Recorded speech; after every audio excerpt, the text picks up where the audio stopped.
Good evening. I'd like to start tonight's City Council meeting. Calling to order this special meeting of the Berkeley City Council for Tuesday, November 5th, 2019. Can we have a roll call, please? Councilmember Kesarwani is absent. Councilmember Davila is absent. Councilmember Bartlett? Here. Councilmember Harrison? Here. Councilmember Hahn? Present. Councilmember Weingraff? Present. Councilmember Robinson? Here. Councilmember Droste? Here. And Mayor Arreguín. Present. A quorum is present. As this is a special meeting of the City Council, we will not take public comment on non-agenda matters. However, if any member of the public would like to address any of the items on the agenda, we'll take public comment after the staff presentations. So we'll now go to the first work session item, which is the Solid Waste and Recycling Transfer Station Feasibility Study presentation.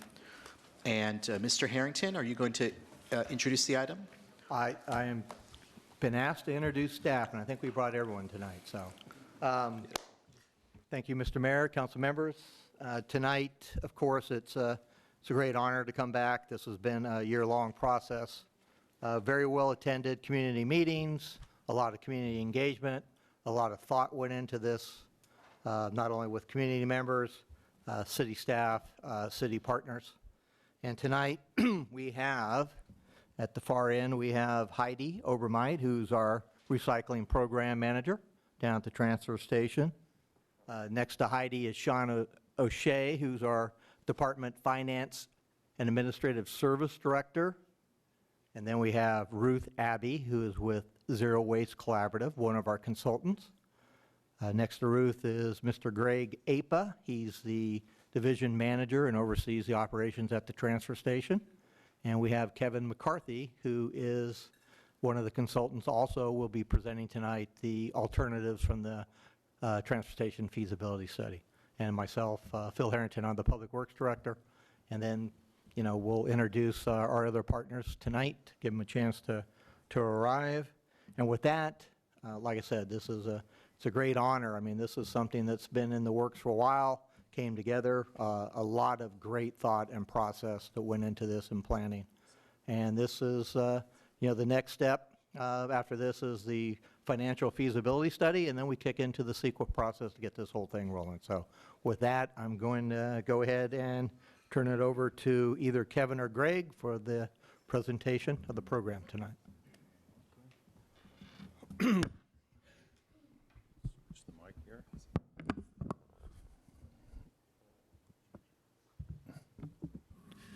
Good evening, Honorable Mayor and Council members. I'm Kevin McCarthy with the Zero Waste Collaborative. I'm going to walk you through a presentation tonight that we're very excited to share.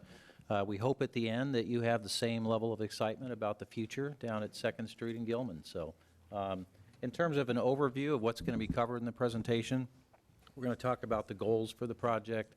We're going to go over the existing site, just give you a snapshot of what we have today. We're going to talk about the public engagement process that we went through to really come up with these two concepts. We're going to go through the concepts themselves and spell out what's in common between the two of them, what's different.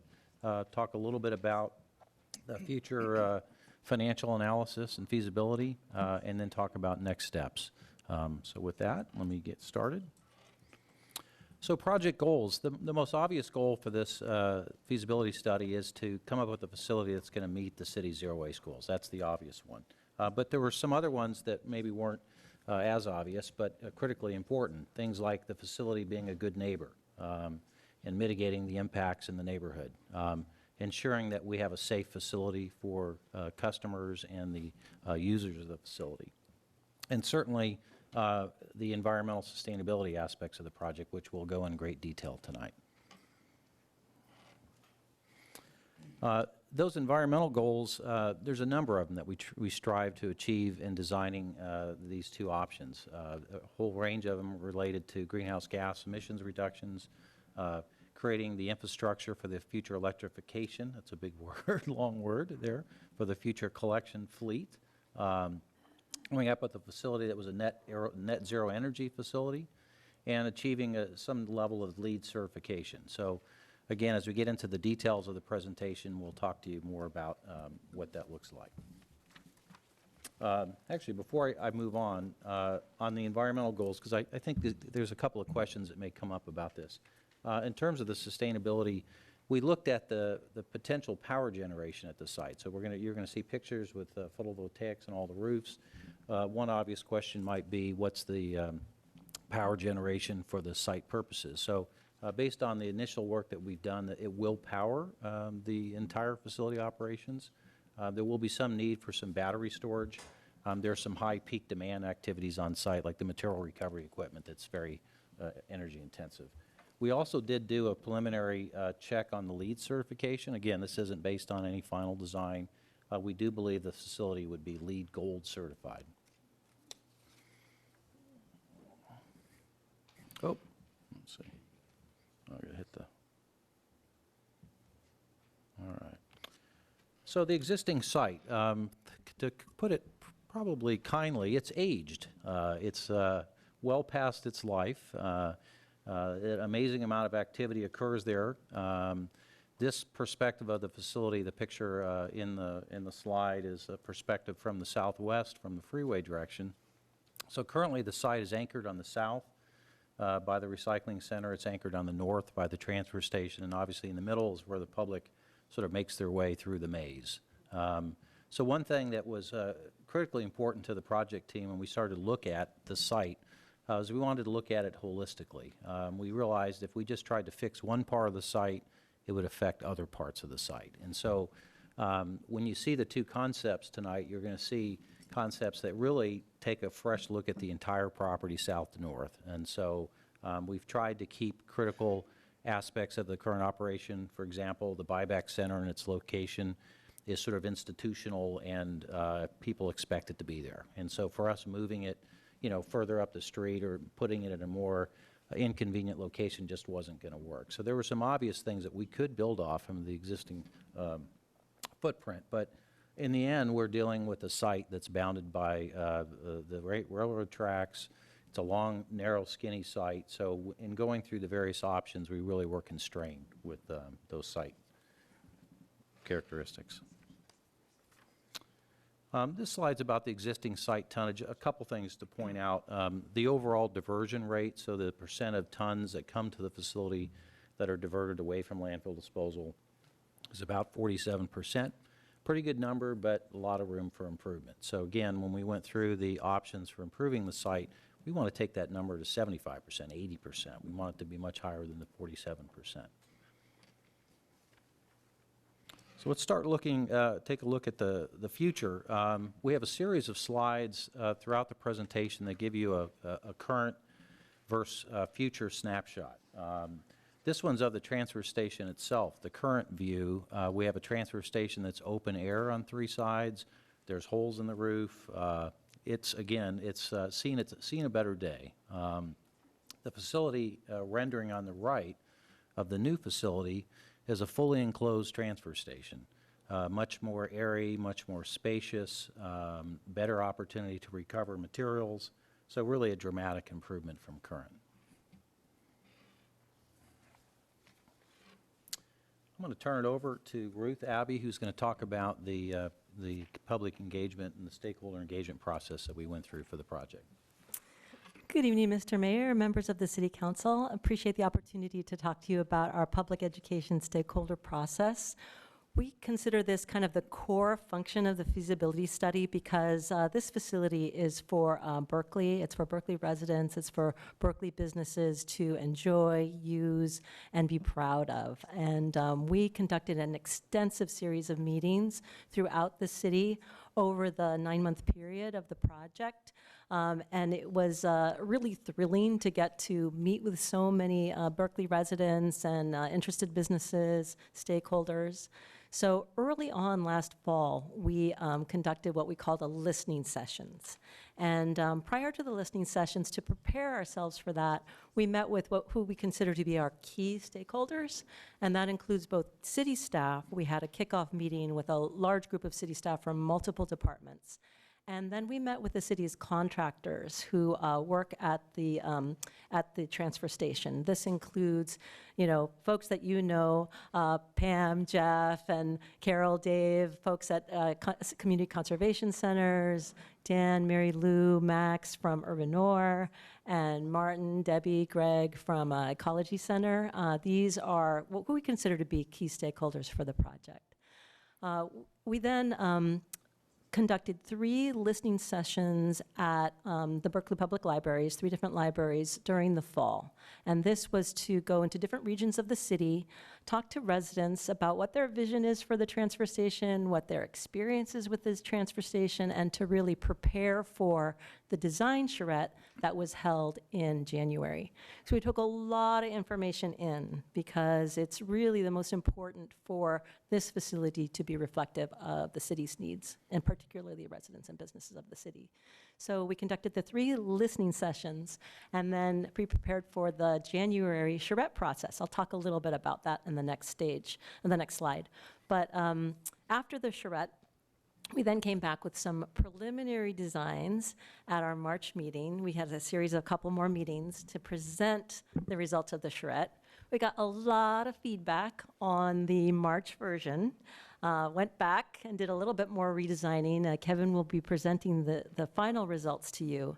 And we were really thrilled when we came back to the May meeting to meet with the stakeholders and the Berkeley residents to find out that there was a lot of consensus around the final designs that will be presented to you tonight. So we're very excited about that. Talking about the January charrette process. So in planning, we do planning charrettes. And the wonderful thing about a charrette process is that it's iterative. So we did ours over a series of 3 days where we met different times of day. We had a couple of evenings, afternoon, to kind of meet with people who are coming home from work. They wouldn't necessarily be able to get to a daytime meeting. We saw a lot of constituents there, including, folks from Friends of the Five Creeks, the folks that use the soccer fields nearby, so neighbors of the facility.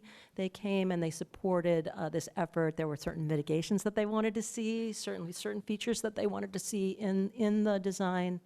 And so the design reflects some of that input. One of the things that we heard a lot about from your residents was some of the other recycling facilities in the Bay Area that they really liked, like, for example, our neighbor over at El Cerrito. So the El Cerrito Recycling Center, we found out, is very popular among Berkeley residents. And one of the things that we really wanted to show in the new redesign was a concept that could match some of those features. And it was very exciting to see, traffic flow patterns, site constraints, other things that would get into the way of that.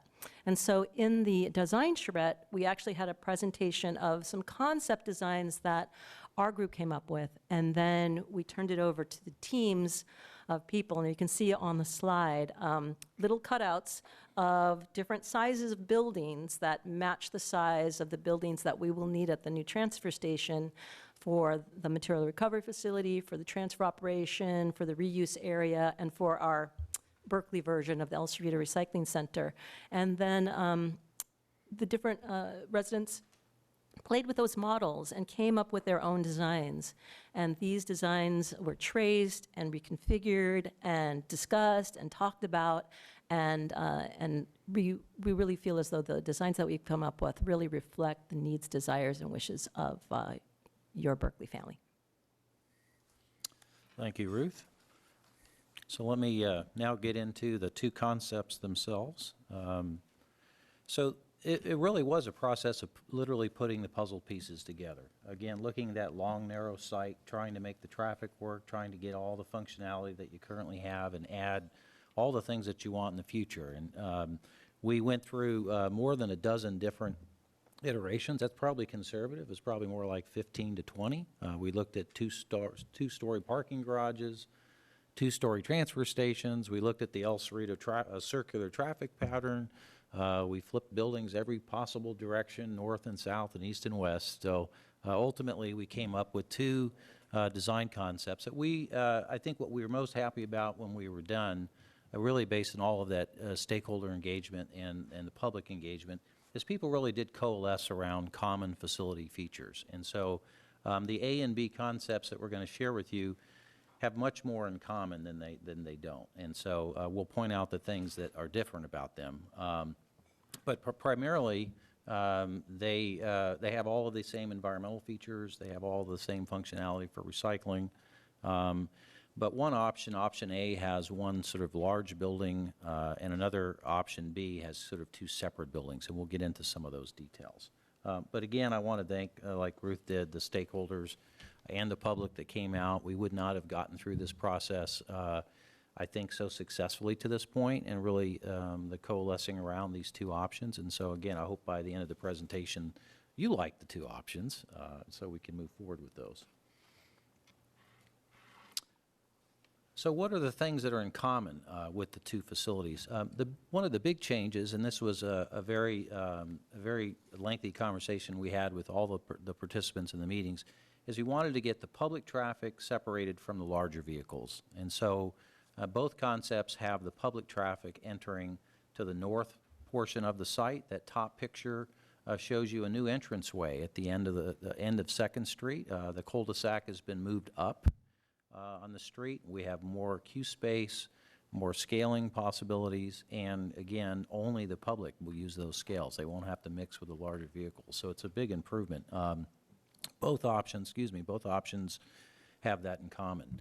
Both options also have the public buyback and recycling center near the south end of the facility. Again, we heard a lot of feedback. We have walk-up traffic and people that come to the facility. We did not want them to go way up 2nd Street. And so both options have the buyback center down towards the south end. The commercial collection trucks, really the city fleet, when you see the pictures, they enter a completely different section of the site. They do not overlap with the public at all. So we were very happy with that.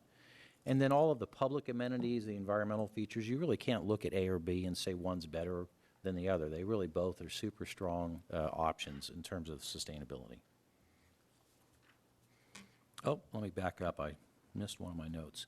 In this, the top picture, an A, on the left side of that picture is actually what we're calling a creek walk. And so one of the things that we talked about is giving access to Cordonesis Creek. And so to the left of that scale entrance is a little walkway that goes back to a creek buffer area. And so we'll show you some more pictures of that, but I forgot to point that out. So again, what are the commonality and the features? We talked a little bit about this early on. Both options have substantial use of photovoltaics. There are canopies over certain areas with what's called PV glass, which essentially provides protection from the elements but generates power. We have wind turbines, which you can see in some of the images, rainwater capture, electric charging stations. And again, we're basically assuming that the infrastructure will be in place for future electrification. So the underground utility will be there. The above ground connections, we don't know what that looks like yet, but we wanted to make sure we anticipated that happening in the future.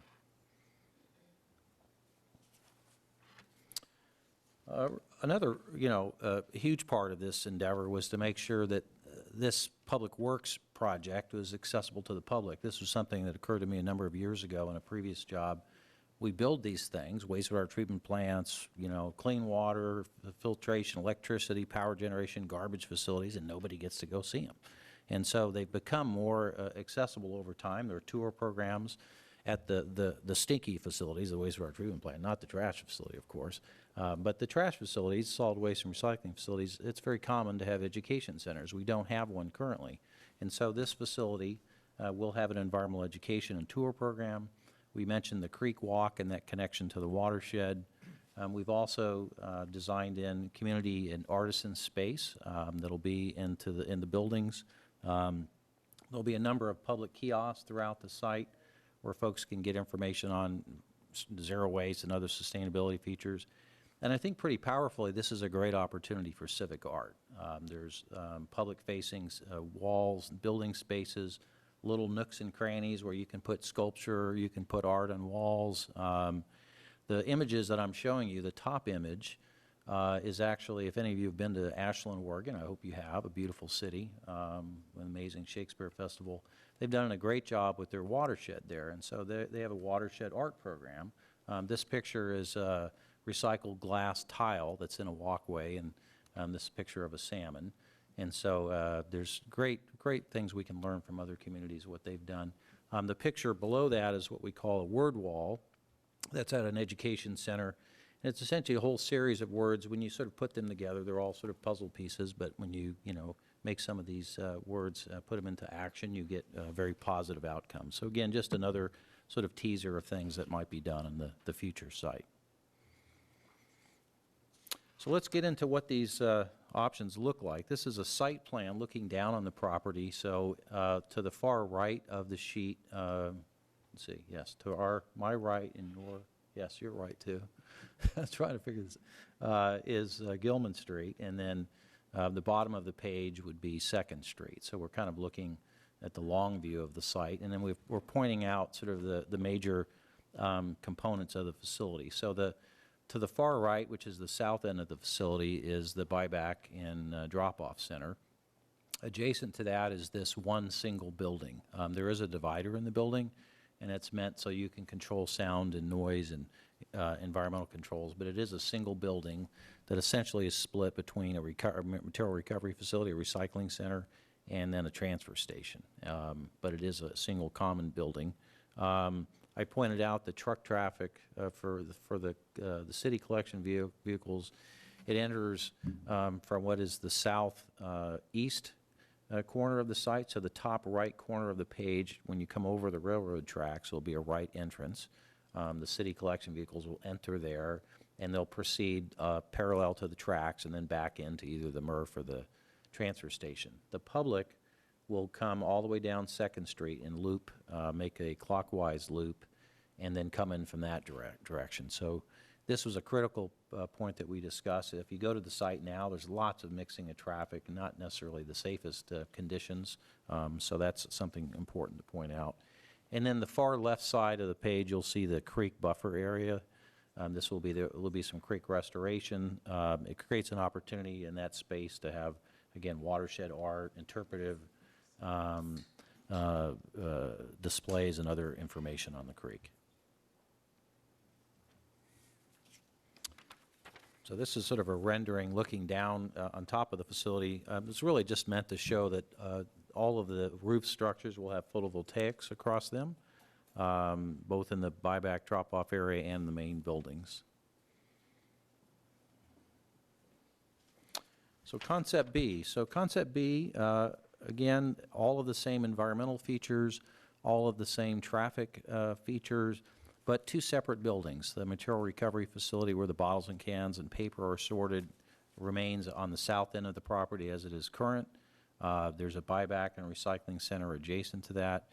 The truck parking and vehicle maintenance is in the center of the facility. In version A, it was to the north end, and then the transfer station. So again, different layout. They both work equally well, and both have a lot of the same features. And any of these building frontages are opportunities for, an art wall. So you'll see the words art wall on the picture, on the illustrations, meant just to show that any of these places where there's building walls or areas, you can introduce civic art. And then this is an overhead of Concept B. Again, you'll see the substantial use of photovoltaics across all of the structures. I'm going to turn that over to Greg now. So on this slide, we brought the design team in to, look at and develop all these concepts, to give us dimensions, to give us sections to look at. It takes us to about 10% design level, which is really just so we can start going into the environmental permitting. So as you see, the future cost analysis would include all the site paving, the nuts and bolts. What's it going to take to bring these facilities down, keep the facility running at the same time, and phase the project? A lot of this is going to be addressed in the secret process where we do it. We'd look at equipment. Right now we do hand sorting. We're a dual stream system, as everybody on this council has seen and fans of, and we're all fans of it. It does provide you a lot cleaner material. It helps us market the material.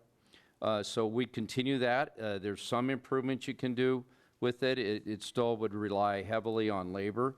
We also would do our sustainability. As Kevin mentioned before, we don't know what the future can bring in trucks, undergrounding, all this, but we're going to put in the design, future just putting in the conduits, the ability to provide for undergrounding, to provide electric staging or electrification of the fleet.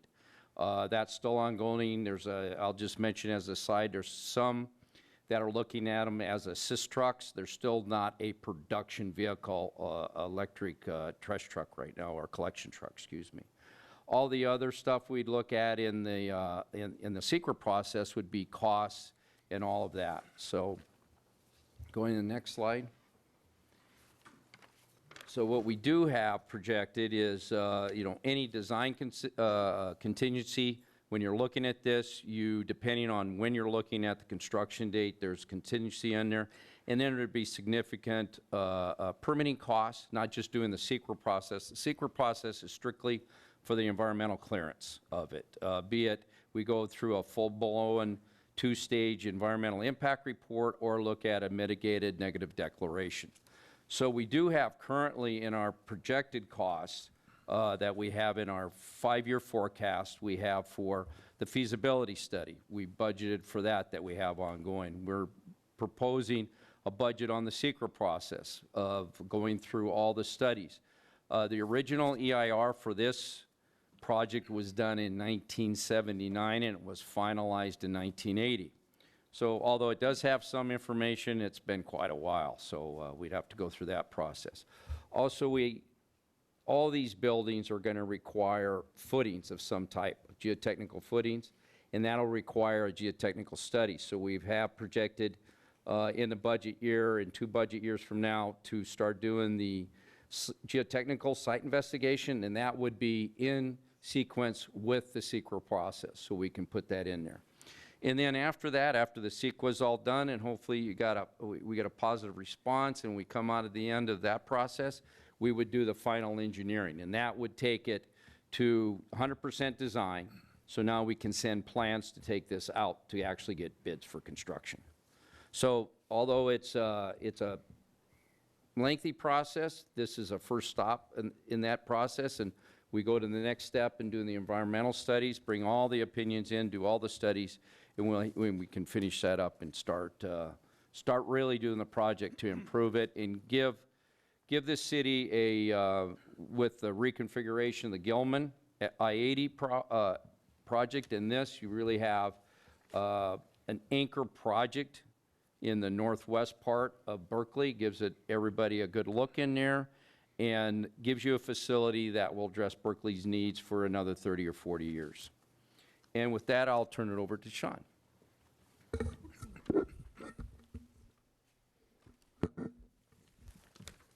Thank you. So as Greg noted, the next step is completing a financial feasibility analysis to evaluate the transportation redesign and rebuild project concepts, and then to develop the plan for how to pay for it. Working with our partners here at the Zero Waste Collective, as well as HF&H, which is our rate study consultants, we will develop a financial model to ensure that revenues will be sufficient to pay for the project cost estimates. The Zero Waste Enterprise projects revenues and project funding from the following sources to support the project. So we have tipping fees, which are charged to the public customers that self-haul to the transfer station. You may also hear us reference these fees as transfer station fees. We also have collection rates, which are charged to the residential and commercial customers here in Berkeley. In September, we presented a rate model approach that we are considering to realign rates to better match our business operations for solid waste recycling and green waste. We also would propose use of existing fund balance with our Zero Waste Fund, of which we have already program operating and capital reserves. And then finally, we certainly would be utilizing debt financing via revenue bonds, which would be supported by the Zero Waste Enterprise. And the project will ultimately utilize a combination of all of these sources, and the exact share for each fund source would be determined in our modeling and analysis. Okay. I'm going to go through a couple more of these compare and contrast slides to finish up the presentation. The picture, you have a picture of the current buyback and then a picture of what the future buyback and drop-off center may look like. Lots of sustainability features, great pedestrian access, great access for folks that do drive there, and some opportunity on that corner for some monument sign or something significant for the facility. None of that's been designed, but certainly what we would expect. Again, back to the entrance. Again, any of you that have been there today know the situation's very frustrating. Bad traffic every day, long delays. And so we expect with the new scale system that's designed, much greater queuing, much greater scale capacity, it'll be a much more pleasant experience. So that's something to look forward to. So in terms of next steps, pretty much all of these have been mentioned through this presentation. We're here tonight to present this, get feedback. There may be other forms of future community meetings. Then going into the CEQA process, doing the financial feasibility analysis that Sean mentioned, facility design and construction. And then that beautiful day that construction occurs has finished and the facility has a beautiful grand opening, and we're all very excited to have the world's leading zero waste facility. So with that, I'll leave you with this image, and we're here to answer any questions that you have. Okay, thank you very much. Before we go to public comment, I just want to get some clarification. Are you seeking input from the City Council about which option we prefer so you can proceed with the environmental review process? Are you going to study both options as part of the environmental review process? What input would you like from the council tonight? Mr. Mayor, any input is acceptable, and we would like to listen to it, and we need to get it in there, but we're looking at putting both options in the Okay. secret process. So we look at either two separate facilities, both the transfer station and the MRF, or one big, large building. Okay, thank you very much. So we'll now open public comment on item 1, the feasibility study for a new solid waste and recycling transfer station. Would any member of the public like to address that item? Now's the time. Ma'am, please come forward. Greetings, Mayor and City Council members. I'm Debbie B.A. I'm the Deputy Director for the Ecology Center. I believe all of you received the letter that Martin wrote in support of the feasibility study. Hopefully you did, expressing just how grateful we are for all of the work that went into this. I want to say thank you to the staff. This process has been amazing. I've worked for the Ecology Center 11 years, and I think this has been talked about since my first year there. So to see this staff overcome that inertia is huge. I mean, just that in itself. So we're really excited about it, and we support both options. I want to say thank you to the Zero Waste Collaborative, too. We feel like they heard us and really did a great job of listening, analyzing, synthesizing all the various opinions and ideas, which was challenging, because we've all had a long time to think about how we wanted this to look. And it was just really kind of gathering all that excitement and energy, and they're really good at it. And we feel like we were heard. And so, as I said, we support both options. We feel like either one will help us reach our zero waste goals. We stand in support going forward and want to continue to do whatever it takes to get this to happen, bring this about. We also feel like that Zero Waste Collaborative and the staff really mirrored our chief goal and hope for this site, which is that it will be an educational site, that our goal is to get to zero waste. So we don't want the focus to be around how we shuffle things around, but how do we bring it down in level? And so our goal as the educators on the site is to do that, to get the public in. So anyway, just want to say in closing, we feel that development is on a good track, and we just want to see that momentum continue. And we're going to be doing everything we can to make that happen. So thank you. Thank you very much. Ma'am, if you'd like to speak, if you can come forward, thank you. Mr. Mayor, council people, thank you very much. My name is Mary Lou Van Deventer. I'm from Urban Ore. As everyone knows, Urban Ore did a design in 2007. We were not able to, we were not allowed to participate in the bidding to be a competitor to do this design, but we did participate in all the public workshops and at every level. And we just want to say there was a major effort for community outreach and to cooperate with the citizens, and there were special meetings for the contractors that were very welcome. I put my chit in for Plan A, and the single building that doesn't separate the function, Urban Ore's perspective is that when you have the two facilities with separations in between, you dramatically reduce your flexibility for future adaptations.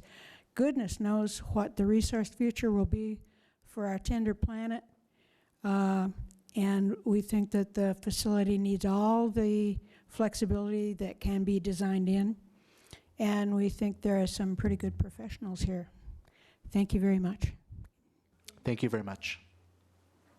Ma'am, welcome. Hi, my name is Adele Ponish, and I'm in District 8. I just wanted to comment that I think everybody is very hard workers doing this redesign.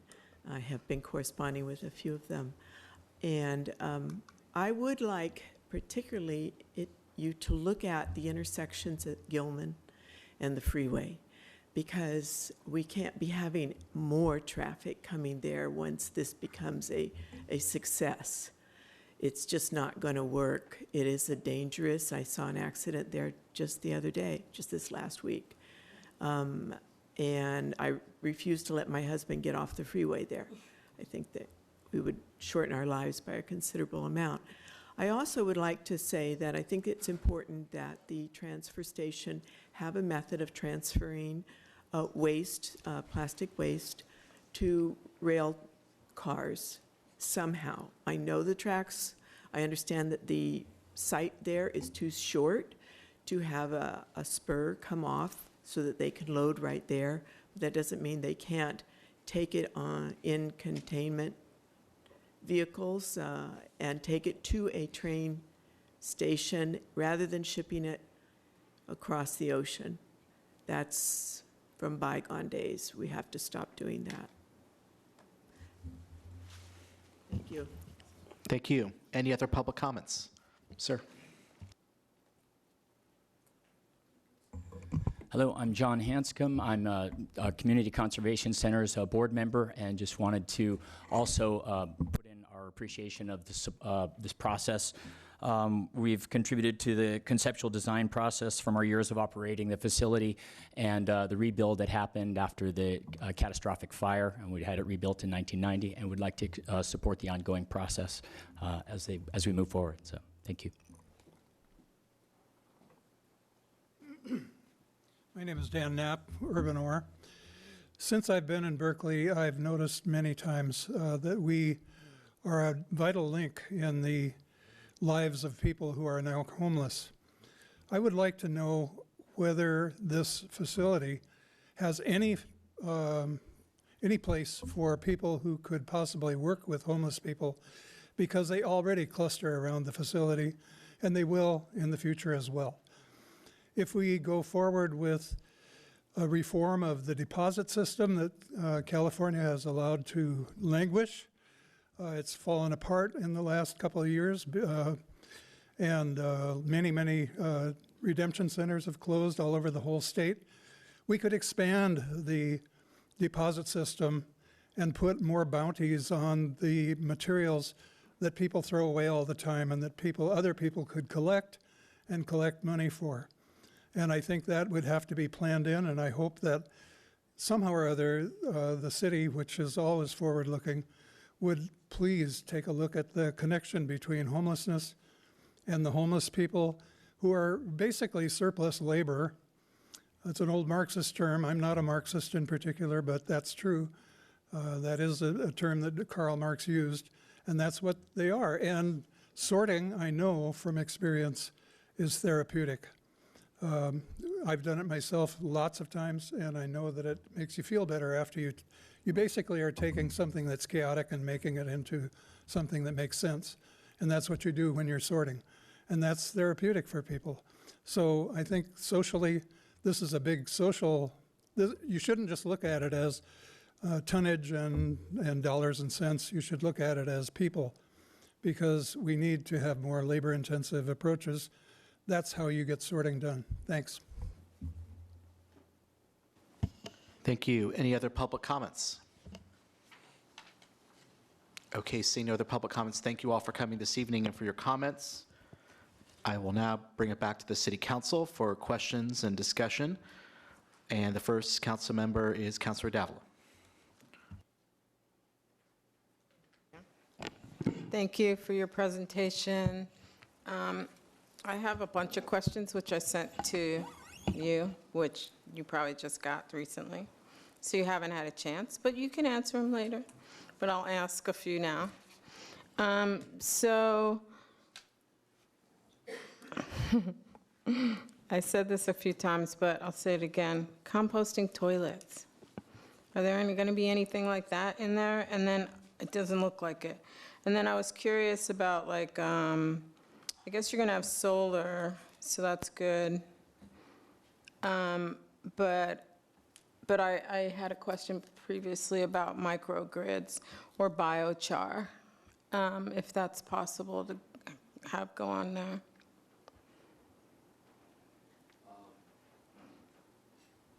What we looked at is program space, so like composting toilets and items like that are really granular that you would do in the final design. So that's something you would look at then. Biochar, having been familiar with that in previous composting experience, we're not actively composting on site. That will still have to go, as Kevin mentioned earlier. If we put everything on this site that people were asking for, we need about 20 or 25 acres. So we're very limited because of the size of the site on what we want to lay out, what you can do. So you look at it from a program perspective. So composting would still have to be conducted off-site. Anaerobic digestion would have to be conducted off-site. So there would still be the transshipment of materials, even after they've been sorted or source separated, they still have to go to other facilities to get to a final product. And then, so what is the acreage at El Cerrito, do you know? I would guess it's roughly under 2 acres. Oh. And El Cerrito is strictly takes recycling material. So they don't take any refuse, they don't take any green waste, they don't have any facilities like that that we're doing at Berkeley. They strictly take materials that can be recycled. Plastics, they recently stopped taking film plastic because there's no market for that. They take materials, they do have a small reuse center, and then they take cardboard, bottles and cans and that type of material. And then also I was curious about the outreach in the community, and like how many community members were at the listening station at sessions? We had about 30 to 40 folks at each of the 3 listening sessions. They were very popular to participate. We also did meet with a lot of stakeholder groups outside of the listening sessions. And then we carried along for each of the subsequent meetings. People would come back, and we even reused our name tags because we wanted them to come back and participate in the whole process. But every time that we had people come back at each of our subsequent meetings, at the design charrette or at the March or May meetings, we had new people. We had new people come each time, and each time we took the time to kind of explain the whole process, where we were, and to get their feedback so that it could be reflected. So, Do you know, like, the demographics of the community that came? I mean, were they spread out throughout the city, or were they from specific districts? I was just curious. Depending on where we were, we sometimes had folks actually from the neighborhoods come, so they were reflected of the different neighborhoods that we were in. We did have our design charrette at it's James Kinney, and so that was a little more central for everyone, but it was a space that we could kind of spread out and be there for several of the meetings. But our early listening sessions were out, north, south, central, in the different neighborhood libraries. And then it's talked about, in the report, it talked about potential environmental impacts. What were those? I was just curious. So those would be including things like traffic, noise, air quality. A lot of those are existing at the current site. Of course, the new site would have mitigation measures to address a lot of those things, but a CEQA document will evaluate a whole long list of all potential environmental impacts, and it would be the requirement of the city to mitigate any of those that exceed a level that would, that folks would be concerned about. And then also, I'm just curious how you're gonna, because this is gonna start within a few years, right? And then, so is the I-80 corridor changes. So I'm just wondering how those two together are gonna be impactful, because it seems like it could be a lot. The I-80 in Gilman should be completed before we even start any construction. They're also not in the proposal, they're not changing any of the directions of travel on either Gilman or Second Street. Okay, well, that's a good answer. And then, so since we'll have a new transfer station, will we have the capabilities of monitoring like what people put in their dumpsters at home? Because that's not being addressed currently, and people can dump anything in their dumpster without being fined or penalized in any way. Well, enforcement's a different issue than because at the solid waste and recycling transfer station, that's really you're aggregating everything. There are other laws that are coming online, SB 1383 I'll mention, that will really drive us upstream of the material on the collection routes and into the residents to see what is being put in there and how we're going about handling it. We also are looking for a more positive approach with a more aggressive educational, community-wide campaign. We've added staff to Ms. Obermeit's program to help deliver that, and we've also talked to a couple of our partners and how we can do it and how we can reach out and address some of the changes especially in recycling that have taken place. But, instead of heavy-handed on enforcement, we choose now to move forward with a more positive approach, as I said, with a very aggressive education program rolling out. And that'll start now. That's not, Yay. so we'll be working on that prior to this process. Groovy. And then, trying to limit my questions. So I had a statement, because the name, Berkeley Resource Recovery Center, I think it should be, I'm just going to put it out there, Berkeley Recovery and Resource Center. So Just switch the two words. There is going to be a major campaign on looking for ideas for, obviously, it's not going to be the transfer station moving forward in the future, to find out, and, what is a better name, giving, all the new concepts that are coming into play down there. So that is coming. And then also, I was wondering why the new, not say transfer station, but whatever, why you need a maintenance facility and not use the corp yard for maintenance of trucks? That's what I'm assuming the maintenance is for. The maintenance at the corp yard basically handles the smaller type vehicles and SUVs.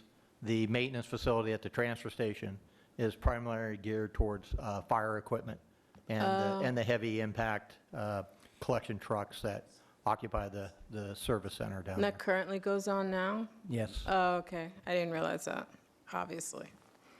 Okay. Let's see.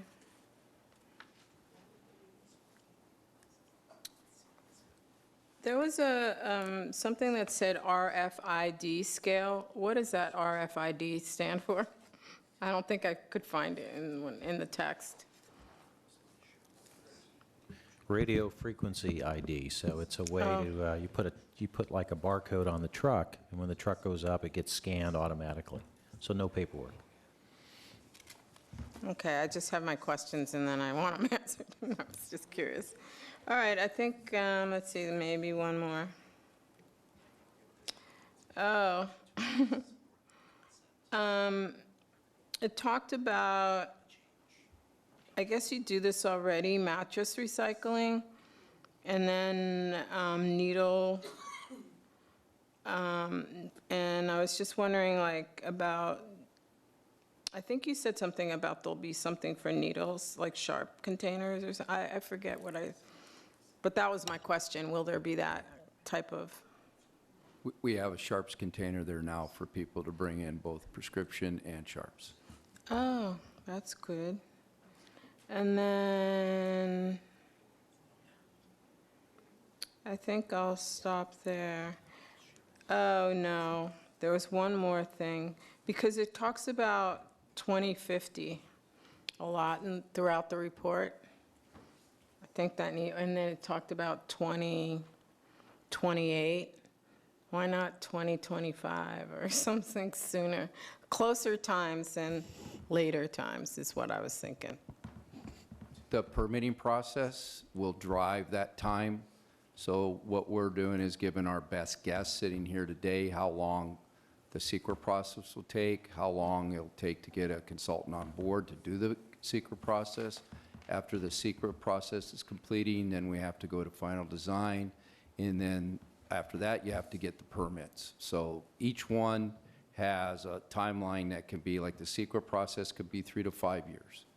The permitting could be anywhere from 1 to 1.5 years. The final design could be a full 9 months to a year plus. So each one, you can give your best guess, but we're trying to give a range of guesses. So that's our best guess on when we would have the facility ready to go. And then there was one more. There was something about tanks. What was that? There's some kind of tanks that are under the ground. What's in those tanks? I was curious. The site has 2 10,000-gallon underground storage tanks that have to be removed by 2020 by California law. What was in them? They're diesel, That's what I thought. so they have to be removed by 2025. Okay, thank you. Okay, thank you. Councilmember Harrison. Thank you very much for this really exciting report. I've lived here 42 years, and I think the pictures do not really show the full experience of going to the current transfer station. You need a smellorama and some other physical evidence of what it's like to go there and try to drop things off. You did show that big pile of stuff that I know that Urban Aura wades through. I really appreciate your work in doing that and recovering materials. I did have questions about what's going to happen in the interim while this is being built. Where are we going to have this facility while the construction is taking place? In the secret process, one of the requirements is to look at construction phasing. That's a great question. We'll have to analyze it at that point. Sitting here today, not knowing what the facility will really look like is, other than the 2 proposals, try to figure out how the construction phasing, because like you said, we have to stay in operation or we have to relocate during the period of time. And that really gets analyzed in the environmental study process. Okay, thank you. And then I have a number of questions about the materials and what we're going to be accepting. Does option A allow more room for acceptance of construction, demolition, debris? And what are the advantages, if that is true, what is the advantage of option B? Why did we look at 2 options with the separated or joint building? Councilmember Harrison, thanks for the question. You know, it gets back to, some of it's philosophical, and I think you heard some of that from the representatives from Urban Aura. We wanted to represent 2 possible building layouts. One being the single building, which I think the strength of that is the potential for the flexibility of the building. So if you needed to flex the space for receiving different types of materials, you could do that. Mind you, the facility is going to be filled up with equipment processing recyclables, so you have to work around that. So we wanted to present an option that had a single building concept. Theoretically, that might be cheaper for construction, but again, we haven't gotten that far down the road. I think both A and B provide more space, a lot more space than we currently have at the transfer station for the separation of materials. I think there was a question about, can we process on site? I think what you're going to have is a beautiful processing facility for the recyclables and a beautiful separation facility for everything else. There's just not space to put in a lot of processing equipment, but you will have a lot more space to separate materials into any category that you want. So C&D is a big part of the future diversion, and so there will be a lot of space for that in both options. So in that regard, then, what is the advantage of option B? Why do we have the second option? I think it's really just to demonstrate that there's an alternative to a single building. I think that's one possibility. The other is I don't want to debate the theoretical advantages of A versus B. I understand Urban Orr's perspective about a single building, but that single building is filled half with equipment, and so it's not like you can just easily move something to the other part of the building. And so I think it's more just the philosophy is a single building gives you more total flexibility, but the reality is that building is filled up with a lot of equipment, and so the A and B just separates them and says, hey, look, you have a transfer station that you need to maximize the size of, so you can separate materials, and that's what we've tried to do. And so the A and B, the buildings are slightly different in size. So an argument, I don't want to say, as a few years ago, we asked my son Colin if he likes our cat or our dog, and he said, I like cats and dogs. And he wouldn't answer the question. So I don't want to feel like that's the answer you're getting from me. There are advantages to both of them. Okay. The reason I see the advantage of option A is contractors are going to bring a load of junk, and they're going to want to drop it. And they're not going to go to two places. They're going to drop one load and get out of there. So given that, they're not going to be doing a lot of separation, no matter how much education we do. So I think the option A has the advantage of giving us the opportunity to recover as much as possible. But I do realize there's more room for recovery in both schemes. So. There were several places that hinted that we might be accepting additional materials. One reason we all go to El Cerrito, is because they take things like pieces of cement and concrete. They take other things that we don't accept in Berkeley. Is it true that we will be looking at expanding the things that we accept at this transfer station and recovery center? That's a policy decision. What we're looking at is the flexibility of the facilities to handle whichever way we are going in 2026 or 2028, whatever we are. Really the driver is to make sure we have flexible enough space so we can move that material around. If you look at what we were doing 5 years ago, it was still 134,000 tons a year. Yeah. But now we're taking in a lot less refuse, and we're taking in more compost. So the flexibility of the program space was really the driver on this one, not the policy decisions on what we can or can do, because the scope of the project didn't allow us to try to predict what markets may or may not be doing or what we may or may not want to drive to recycle. Okay, thank you. That's very helpful. There's also mention, I understand we're not going to be doing composting at the site, but we know that East Bay Community Energy is looking for alternative sources of energy, and one of those is bio-waste. It sounds like we don't have room at the site to do that, but there was a teaser mention of utilizing East Bay mud perhaps as a recipient of some of our organics. Have we looked any further into that, or is it just something that's a future possibility we might be talking about? Council member, great question. That's something we have to consider in the future on what we can accept or what they have. They do require a lot of preparation of the material before they can accept it. Okay. So that's an impediment to the process. So they have to decide how they're going to accept material rather than strictly liquid form. Okay, great. So also when we first explored that, when East Bay Mud broached that idea and brought it to Berkeley for consideration, They were really not far enough along in their program. They were having just minimal deliveries coming out of Martinez, out of the Waterbird Way facility, and looking for other people at that time for participation. Their pricing at the time was not very competitive, and we'd have to change the way that we received and handled, and then were responsible for loading and delivering to their site. And those are extra steps that are all based into it. So it's something we can definitely take a look as they get farther along with that process. We did go out, we did tour their facility. We had a lot of extensive talks and discussions with East Bay Mud. But again, they just weren't far enough along to basically, pique our interest. Okay. And hopefully they're going to get better here in the future. Okay, great, thank you. Also, I'm now on the county illegal dumping task force set up by Supervisor Miley, and I'm interested in this issue of how we use scavengers to bring materials to us. Oakland is experimenting with having volunteers bring things. This gets to your question about mattresses. We have the Mattress Council. We have, they allow volunteers to bring things to a central spot, so that we have a lot of people that have called both of our offices saying, can we help you? Can we pick up this stuff and bring it somewhere without paying tipping fees? And I also noticed you had a mention of maybe having licensed scavengers. So I would just want to, you don't need to answer this, but I would really encourage us to think about this, because the other advantage of this is not just what happens there, but what it takes off the street. Because in addition to people throwing things away by neatly bringing them to the transfer station, many people throw things away by leaving them in front of my house. So I think we need to think about how we can use this opportunity to encourage more volunteerism, more people bringing things perhaps at reduced rates, allowing sort of a more flexible system so that a lot of these materials don't just end up in our parks and our streets and our waterways.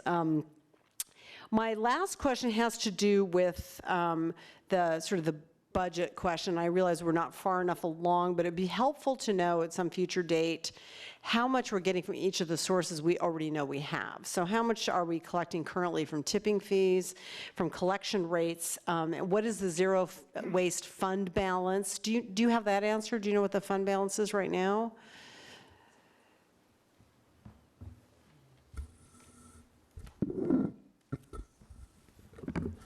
It's about $16–17 million. Okay.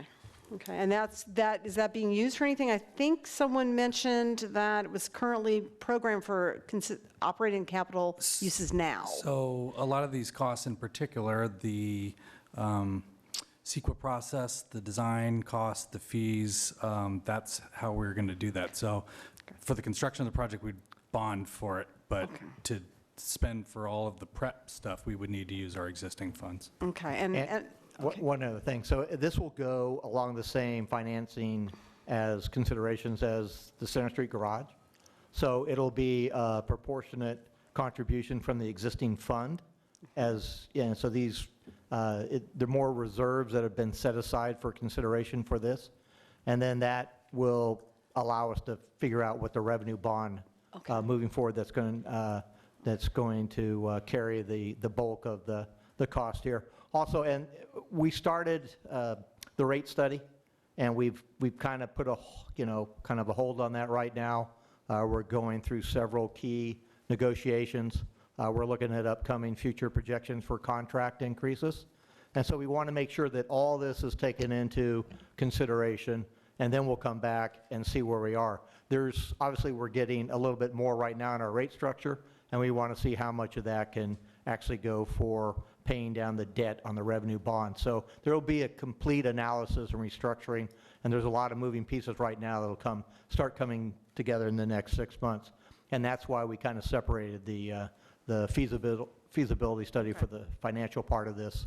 And Mr. O'Shea and his staff will be working on that right now. So I hope that answers your question. yes, no, that was very helpful. And then the last, someone made a comment that I thought was very interesting about rail connections.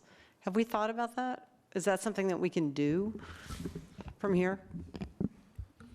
That would be something that you would look at in the CEQA process. Okay. If you're familiar, if there's any questions, any suggestions, anything you look at those then, and you analyze it, look at the impacts, the possibility, get with the appropriate parties and see what you can do to accommodate that. And so is that built into your plans for CEQA, looking at rail connections? We can put that in there Yeah. to consider it, yes. It has to have a destination point. And hopefully, the comment was made about, we know the doors overseas are starting to close, and the market's getting a lot tighter in deliverables over there. So hopefully, the future of recycling is that the United States is going to step up and create more avenues for recycling material and reuses here in our own country. And then if we have something that is obviously easy to connect by rail, then that can be something that's folded into the future planning for this process. Okay. Thank you very much. Those are my questions. Thank you, Vice Mayor Wingraf. Well, thank you all for all your good work. So, as several people have alluded to, this is an industry that is facing some very serious challenges right now. And as Dan Knapp and Mary Lou alluded to, 53% of the redemption centers have closed statewide. It's not a sustainable, right now, it's not sustainable.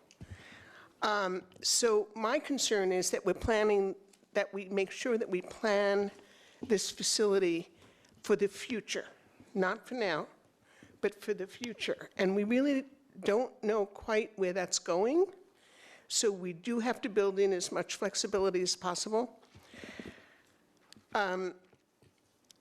As we move to more producer responsibility and more reusables rather than recyclables, we're going to have less material to work with, hopefully.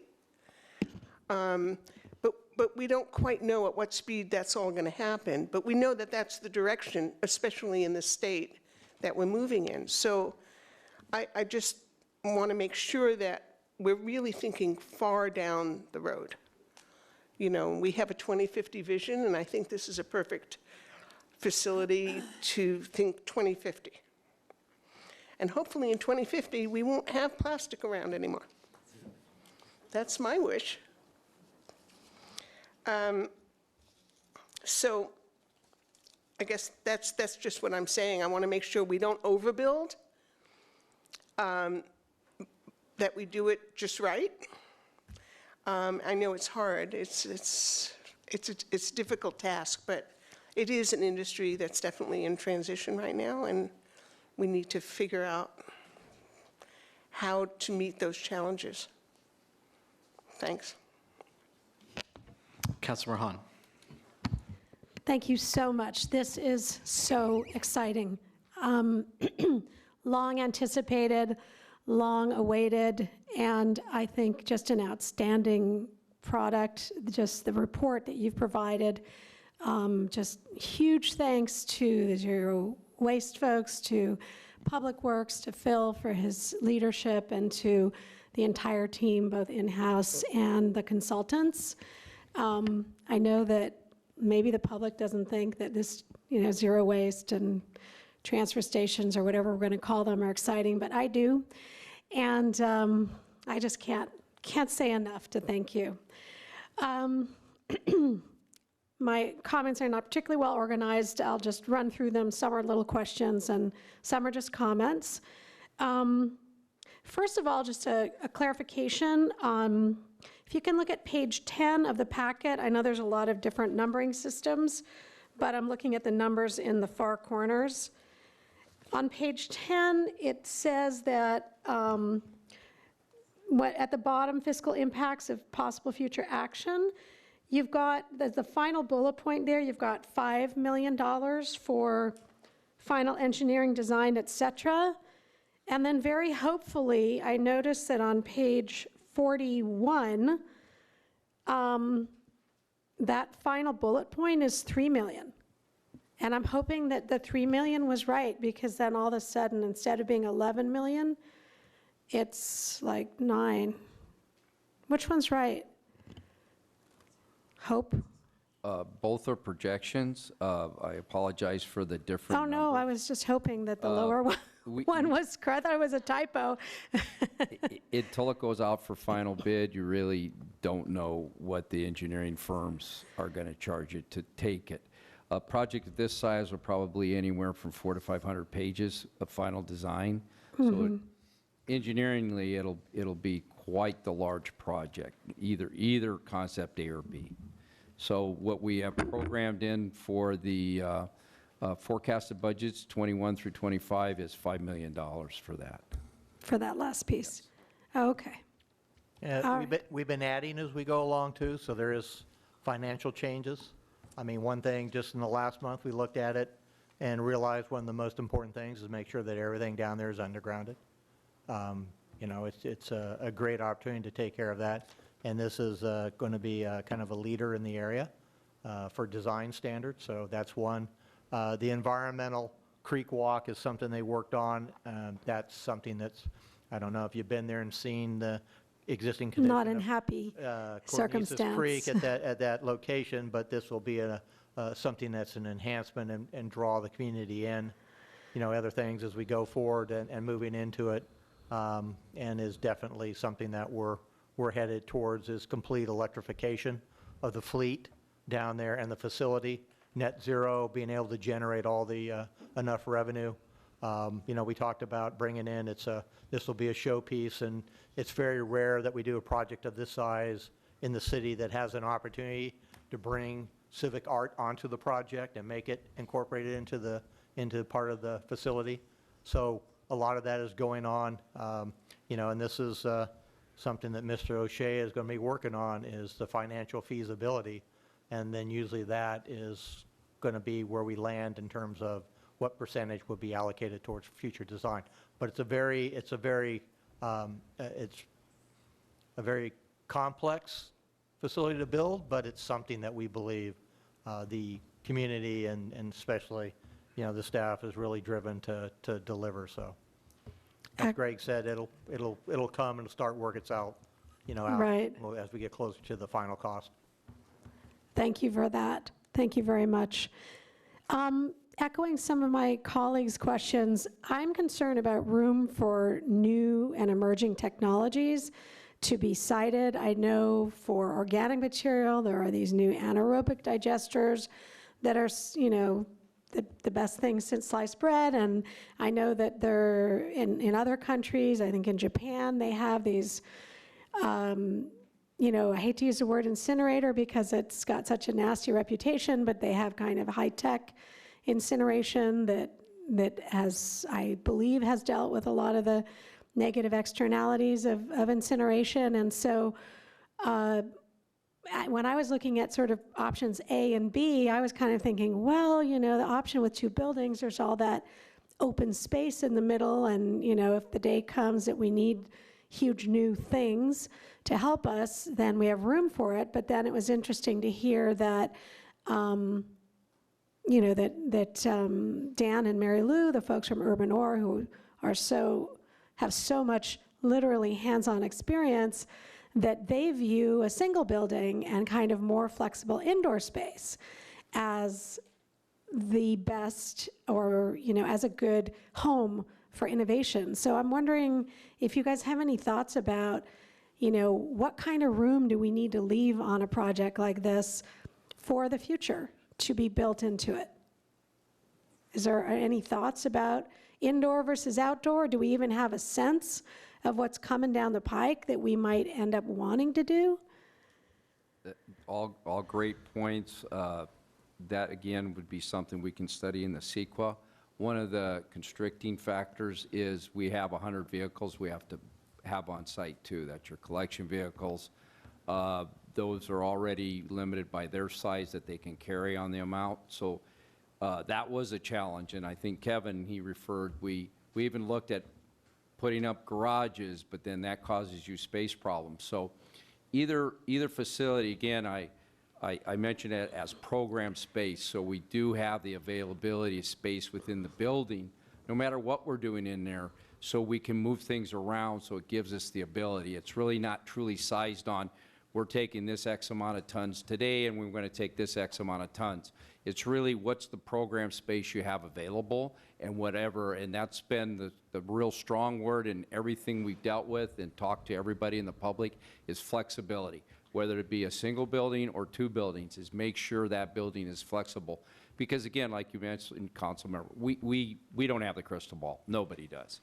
If one technology But we do know comes in there, change will come. we do know And that. pretty quickly. And that's why the flexibility of the facilities are so important. Okay. It's not just designed to do X. So you don't have sort of an opinion about which design offers more flexibility because we just don't know what we need to flex for. Correct. And if I understood correctly, the kind of the lot coverage is similar. It's a little bit more in one version or another, but otherwise it's just you're moving the open space around, or is that significantly different one and the other? That's a good question. In the report itself, there's a table that actually gives you the space allocation for the different buildings, and so they do vary a little bit. Yeah, I saw that one is just a little bit more than the other, but substantially different. I think what Greg said is I that, wasn't sure if that was ground space or total square footage. it was square footage of the buildings. I think the site acreage is 7.45 acres, and I think I can tell you that we've designed the maximum amount of space, flexible space within 7.45 acres. And so it's really this is back to the puzzle piece analogy. Right. There's a big block for those 100 trucks. And so could you move those 100 trucks down the road because you figured out there was a technology or there was something that there was a return on that? Maybe people were throwing away 50% of what they used to. We didn't need so many trucks. We don't know.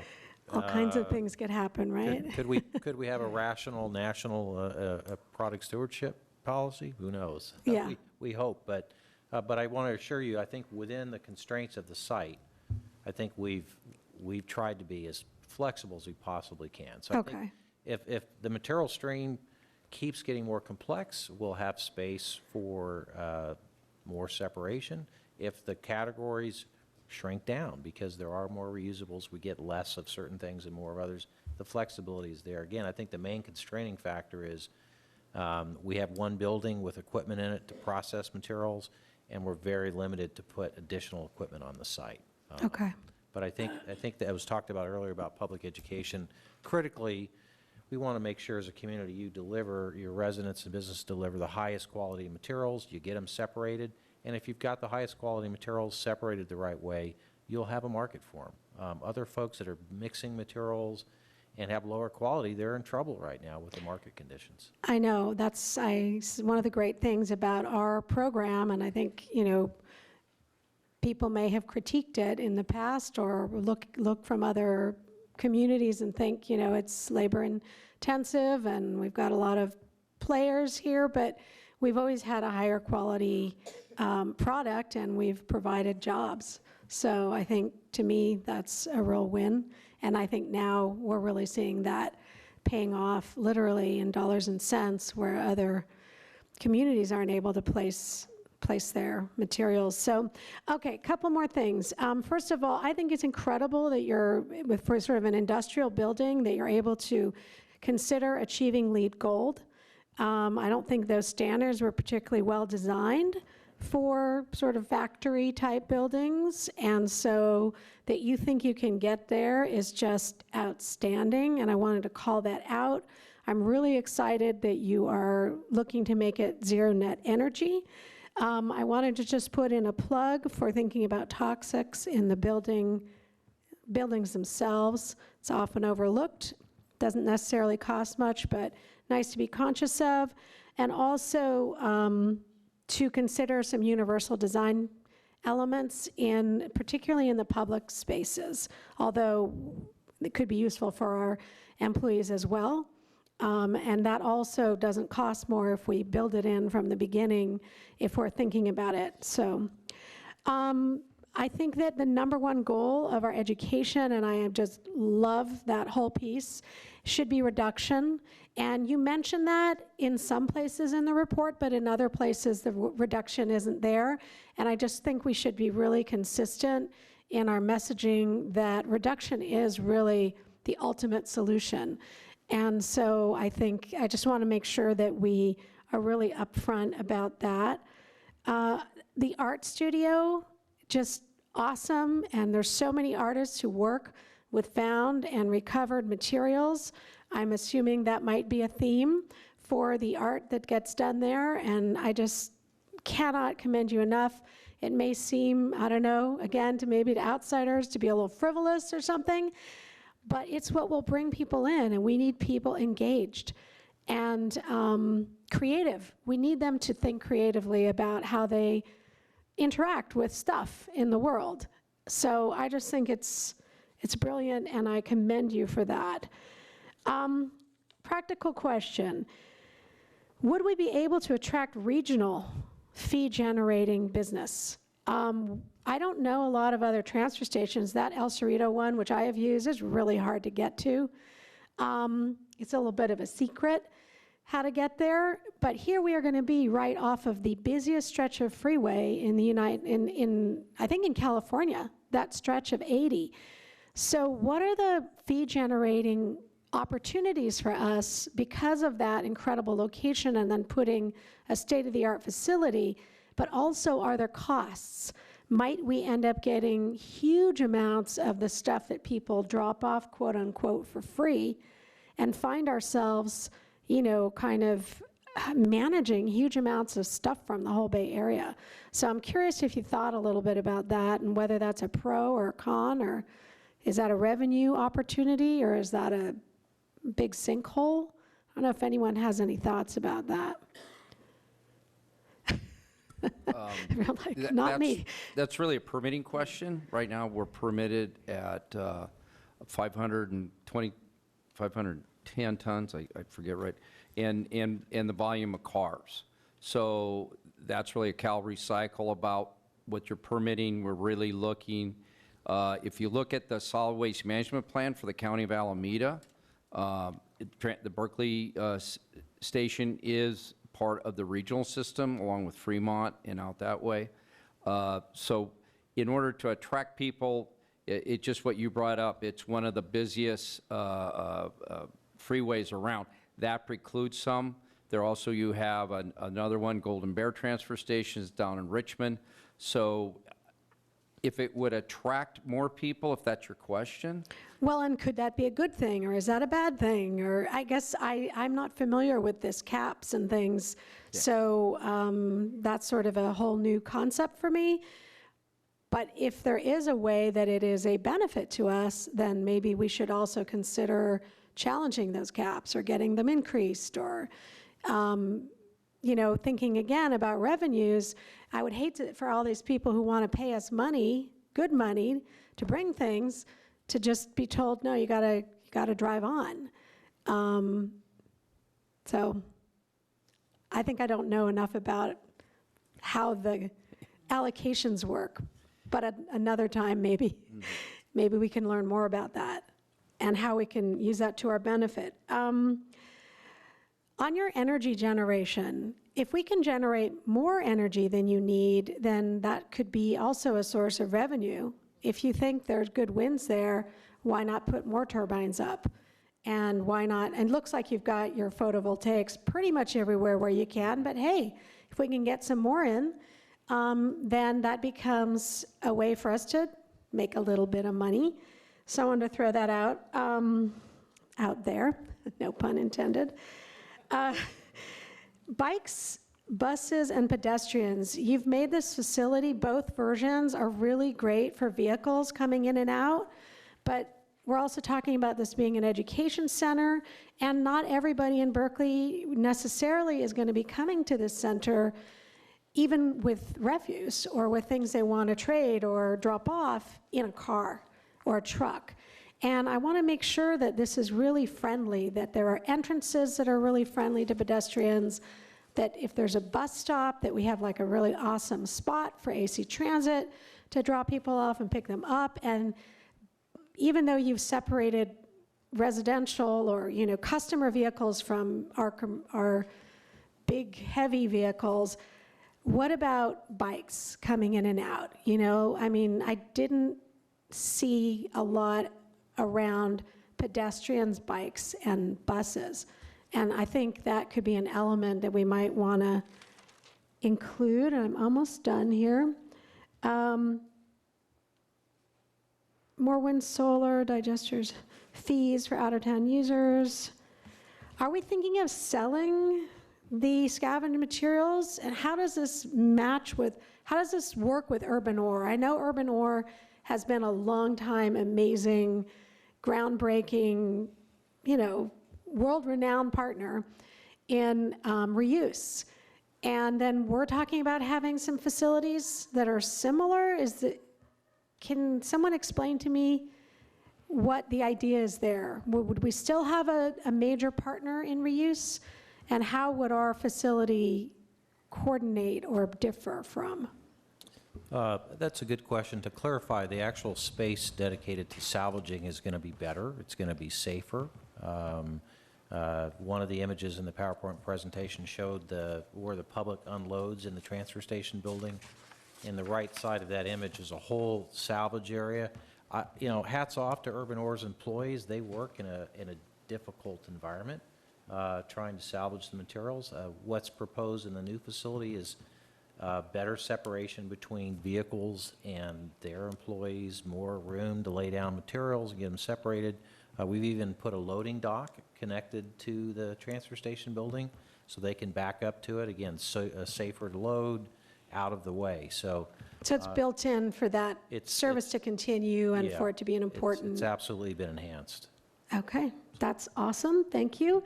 And last but not least, would there be any cost savings to not sending two designs for CEQA analysis? I mean, if we were able to kind of say we would rather go in one direction or another, does it save us money in all this kind of developing of a concept and analysis? Is there a benefit to doing that? Why are we sending two options? To be clear, the firm that I work for is an architectural and engineering firm. I happen to be a planner, not a CEQA planner. I can tell you that going through CEQA, and Ruth can probably add on to this, you're going to have to analyze multiple options. Okay. And so there really isn't going to be a cost savings. I'd also say that from an environmental review perspective, whether there's one large building or two separate buildings, the only difference might be in some one-time construction impacts, but there's circulation improvements that are slightly better or worse or both options. I think the reality is the CEQA consultant will be able to do the vast majority of their analysis with little to no difference between the two options. And So in some sense, this actually moves the CEQA process forward more quickly because we already have a studied alternative? Yes, that's correct. Okay, even better. All righty, thank you so much. Councilmember Robinson. Hello. Thank you for such an exciting presentation and such beautiful proposals. I was really looking forward to picking your brain about the difference between the proposals, the interim plans, and how we can possibly execute a plan with utilities and work that needs to be ongoing on the sites and the future of the market and the China situation, all of which you've spoken to already. So thank you for answering my questions. I would just express my overwhelming enthusiasm for, on top of a state-of-the-art facility with an improved diversion rate, for this emphasis on the education center. I have found myself so often just in the last couple months talking about how transformative my own visit to the site was and just how different I feel like my relationship to waste is now, and I so look forward to more kids and students, families, and professionals sharing that experience for years to come. So thank you all. It sounds like whatever this body can do to expedite or remove hurdles in the process that may arise in the future, we would love to be a part of it. Thank you all for your work. Okay, thank you. Councilmember Kesarwani. Thank you very much. Thank you for your presentation. Thank you all for being here tonight.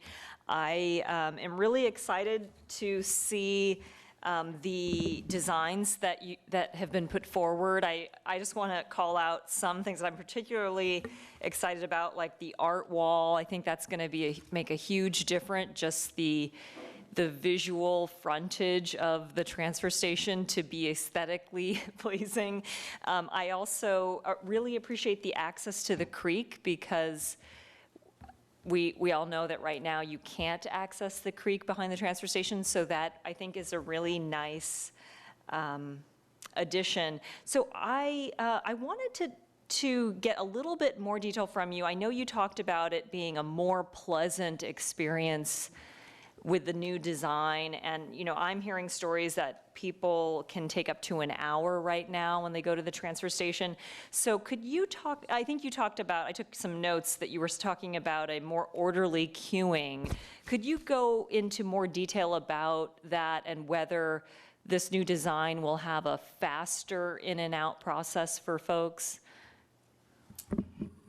Thank you, Councilmember, for your question. So the facility, both of the options have a separate public scale entrance. So the first improvement is that you just have the smaller public vehicles separated from the larger vehicles. Right now you have a mixing and matching of all different types of customers, some trying to get to a scale, some that have to weigh out, some that don't have to weigh out. It's just sort of a whole hodgepodge. So just separating the small vehicles from the large vehicles is an advantage. That's the first part of it. The second part is the actual length. If you look at where the vehicles enter today, about the middle part of the site, if you look at that distance that they have from the street to the scales, we're probably doubling it in the new scale design. So the total length of space will be 2 inbound side-by-side lanes. Right now there's a single lane, and you don't split till you get right up towards the front.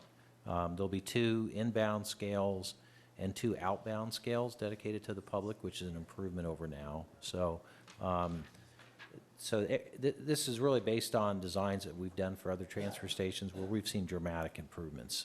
I managed a facility in San Carlos that had similar traffic backups. We put in a similar design for the traffic, and the facility's never had a backup again. And so, I don't want to say never ever, but certainly far better than what we have now, and really, again, much more orderly, much safer, much quicker. Okay, well, that's good to hear. I also wanted to call out all of the public engagement that you did, from the listening sessions to the design charrette. I really appreciate all of that work. I was curious to hear from you in terms of your design charrette. If you could, I'm curious to know, did you actually update your plans as a result of that? And did that take place within the 3 days? And could you describe, actually, are we looking at plans that were updated or revised as a result of that design charrette? Right, so there were actually iterations at every new public session. So during the listening sessions in the fall last year, we got the ideas and the vision. At the first day of the design charrette, we presented some options that our team actually put together. And then those were kind of critiqued and discussed. And then we got many different configurations from the teams that were on site over the 3 days. Some of those concepts trickled through into what was presented on the 3rd day, which were kind of a couple of different options that took the best of what was presented from the teams that were working on it, from the residents and stakeholders that were working on this. So they were in real time doing this. Our architects actually kind of drew over the design so that we could actually see the last day what it might look like on tracing paper. So those designs were then brought back.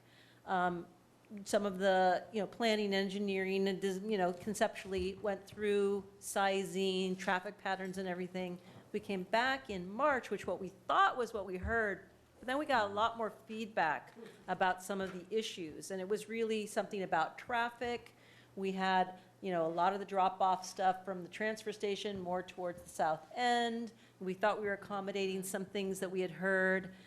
We basically were suggested to go back and do more separation, more like what we have right now, so that the buyback and the drop-off are separate from where the self-haul vehicles are. And in the final design, these concepts in their complete entirety were brought back in May to be more or less what you see here. And those were validated by the folks that came on the last session. And really, we had a lot of participation all the way through.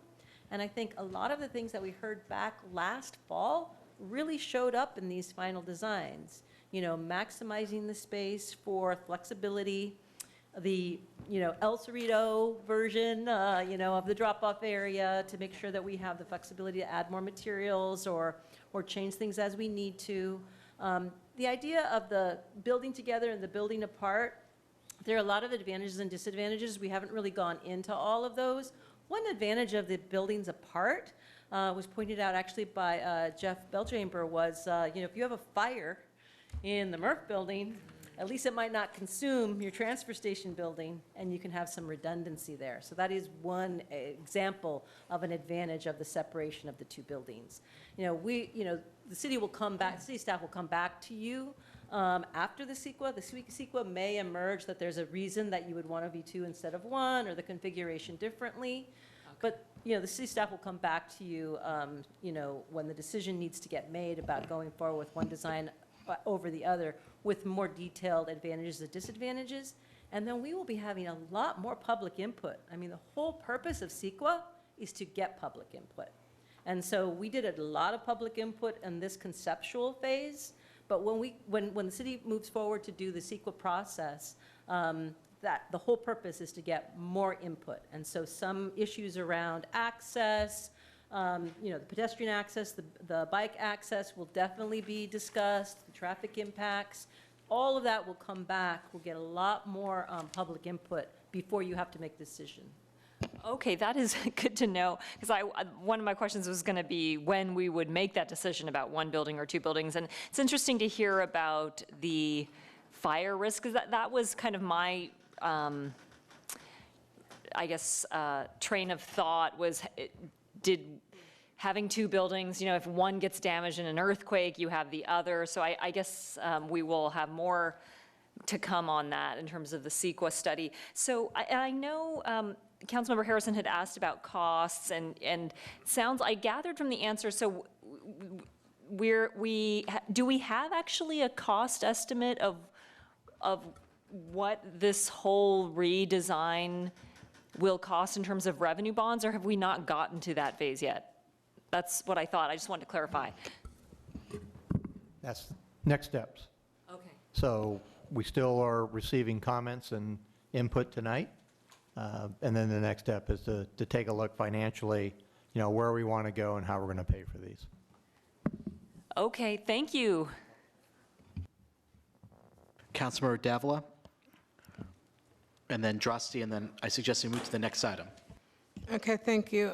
So since there was some discussion about a regional discussion, I was curious because I think this could be a revenue source to have some type of pump out station within the transfer station or whatever you're going to call it. Is that possible or something to think about? And then, also in concept A, it's 1 building, but is it possible to have the walls be flexible so that you could reconfigure? Is that part of your design? Absolutely, yes. And then, will there be like a retail store or anything? You know, I mean, recycle, reuse, no resell? Okay, I was just curious, because it was just a thought. I was just thinking. Thank you, that was it. Councilor Droste? Yes, I want to thank you all so much for your presentation. It was fascinating. I want to thank my colleagues for all of their questions because they pretty much covered the questions that I have. But more than anything, I just wanted to thank you, and I'll take my questions offline to be mindful of the time. But this was really informative and exciting. Thank you. And just in closing, I want to also express my thanks for the excellent work that's been done by our consultants and staff in Zero Waste and the community outreach and stakeholder engagement, which I think was really critical to shape a vision for this exciting facility. This is something we've been talking about for over a decade. I know that Urban Orr had a plan that they had presented to the City Council many years ago, and it's exciting that we're at a point where we have two potential conceptual plans for a state-of-the-art zero waste facility. And I think the goal has to be a facility that is focused on zero waste. And I agree with Councilmember Hahn that having adequate space to allow for flexibility and innovation is critical with just all the changes happening in the zero waste and recycling world right now. We know National Sword has changed the way that we need to look at recycling. Many years ago, we thought that recycling was the solution, but recycling is not the solution. You need to focus more on reducing waste upstream. So I think a lot of the elements, the sustainability features involved, really making this a model green facility, the flexibility. I'll just express my personal preference at this time for the first option, to just ensure the maximum amount of space and the maximum amount of flexibility.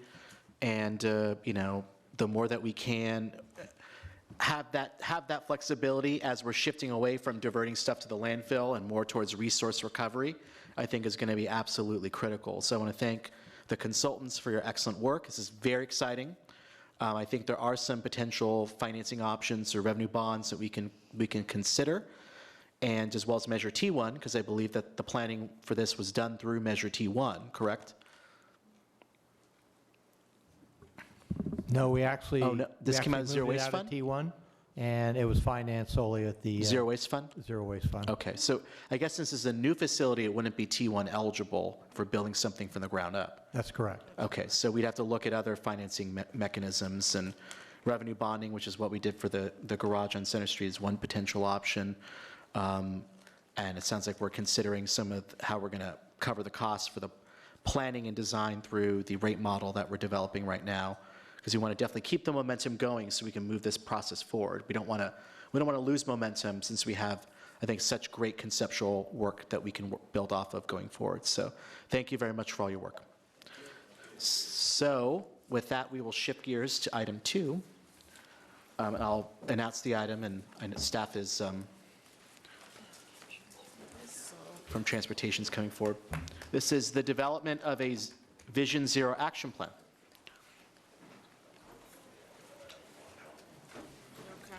And Farid, are you going to make the presentation? Okay. So I'd like to introduce our Transportation Division Manager, Farid Javidal. Thank you, Mayor and Council.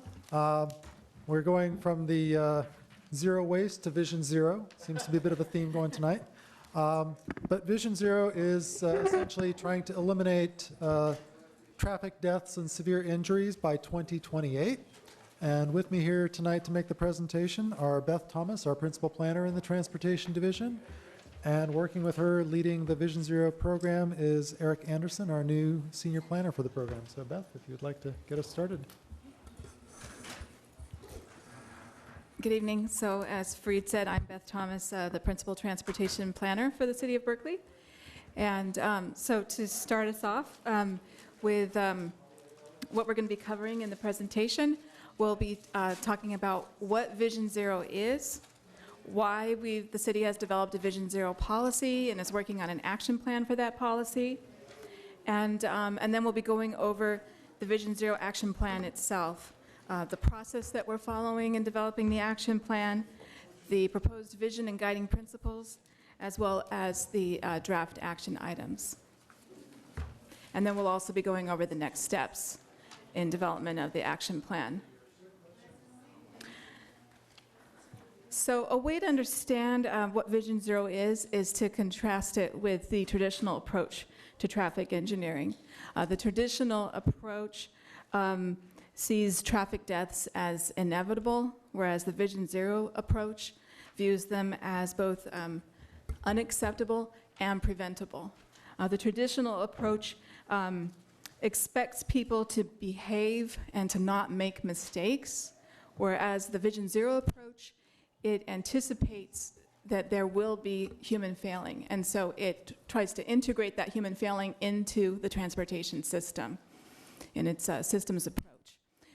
The traditional traffic engineering approach tries to prevent all collisions, whereas the Vision Zero approach really focuses on preventing fatal and severe crashes in order to have the most effect where it really makes a difference in people's lives. The traditional approach to traffic engineering also focuses on the responsibility of the individual, so that's related to the behavior that's expected of the individual, whereas the Vision Zero approach is really this data-driven systems approach to create a safe system, a safe transportation system. The traditional traffic engineering approach is that saving lives is expensive, so we just accept that some traffic deaths are inevitable. Whereas in the Vision Zero approach, relative to the cost of traffic deaths, the cost of society, the cost of people in terms of loss of life, the impact on people, their families, medical expenses, lost productivity, relative to all that, that the measures to save lives are relatively inexpensive. And then in following a safe systems approach through Vision Zero, we really have to keep our most vulnerable roadway users in mind. And the photos on these two slides really illustrate the difference between a more traditional approach that puts the responsibility on the individual to protect themselves and the Vision Zero approach, which is really about assuming that we have users of our streets and roads who do not have, cannot always protect themselves. And so it's up to the transportation system to be safe for even our most vulnerable street and roadway users. So that's the what of Vision Zero, and now we're going to talk about why Vision Zero. So as many of you are probably aware, Berkeley side has been reporting the statistics on the traffic injury collisions in Berkeley. When we look at the period of March through July of 2019, we found that there were, what was reported was that there were 141 vehicle-involved injury and fatal collisions in Berkeley, and at least 66 were people walking or biking. We'll compare that a little later in the presentation to the amount of walking and biking and why that's an issue, those high numbers. And then at least 75 people were driving while injured or killed.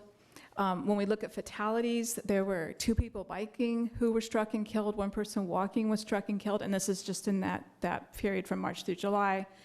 And then also 1 person who was a passenger in a vehicle was also killed when that vehicle was struck. You know, this is nothing new, so in anticipation of the need to address the traffic safety issues in the city, City Council passed the Vision Zero policy in 2018, and that seeks to eliminate all traffic fatalities and severe injuries in the city by 2028. So another reason for Vision Zero with its systems approach is that when we look at the data, we find that the transportation system is not working equally well for all users of the transportation system. So when we look at the split of trips by mode of transportation and we compare that to injury collisions and to fatal and severe injury collisions, we find that bicyclists are overrepresented in injury collisions. So while they are 10% of trips are by bicycle, almost 3 times as many injury collisions involve bicyclists. And then we also find that bicyclists and pedestrians are overrepresented in killed and severe injury collisions, that bicyclists are overrepresented by a factor of 4, and then also pedestrians are overrepresented compared to their share of trips. And that's because of the obvious reason being just the physical vulnerability of people who don't have a vehicle wrapped around them to protect them, to help protect them. So in making Vision Zero effective, in achieving 0 deaths and severe injuries, a key focus is traffic speed. And this slide really illustrates what we're talking about there. When we double the speed at which a person is is struck by a vehicle, so in this case, doubling from 20 miles per hour to 40 miles per hour, we find it's a non-linear relationship in terms of the outcome. So we go from a 10% chance of being killed to a 90% chance of being killed while only doubling the speed. And speed matters not only because of the outcome when a person is struck by a vehicle traveling at higher speed, but also in terms of how it affects the likelihood of the crash occurring. So we find that in comparing 15 miles an hour to 30 miles an hour in this case, that the cone of vision really narrows. And this is, the whole gradation from lower speed to higher speed. So as the speed increases, the vision gets focused farther and farther on the horizon, which means that the peripheral vision is reduced, meaning that drivers are less likely to notice what's happening on the sidewalks, whether a person walking or on a bicycle or even another car is about to enter the roadway in front of them.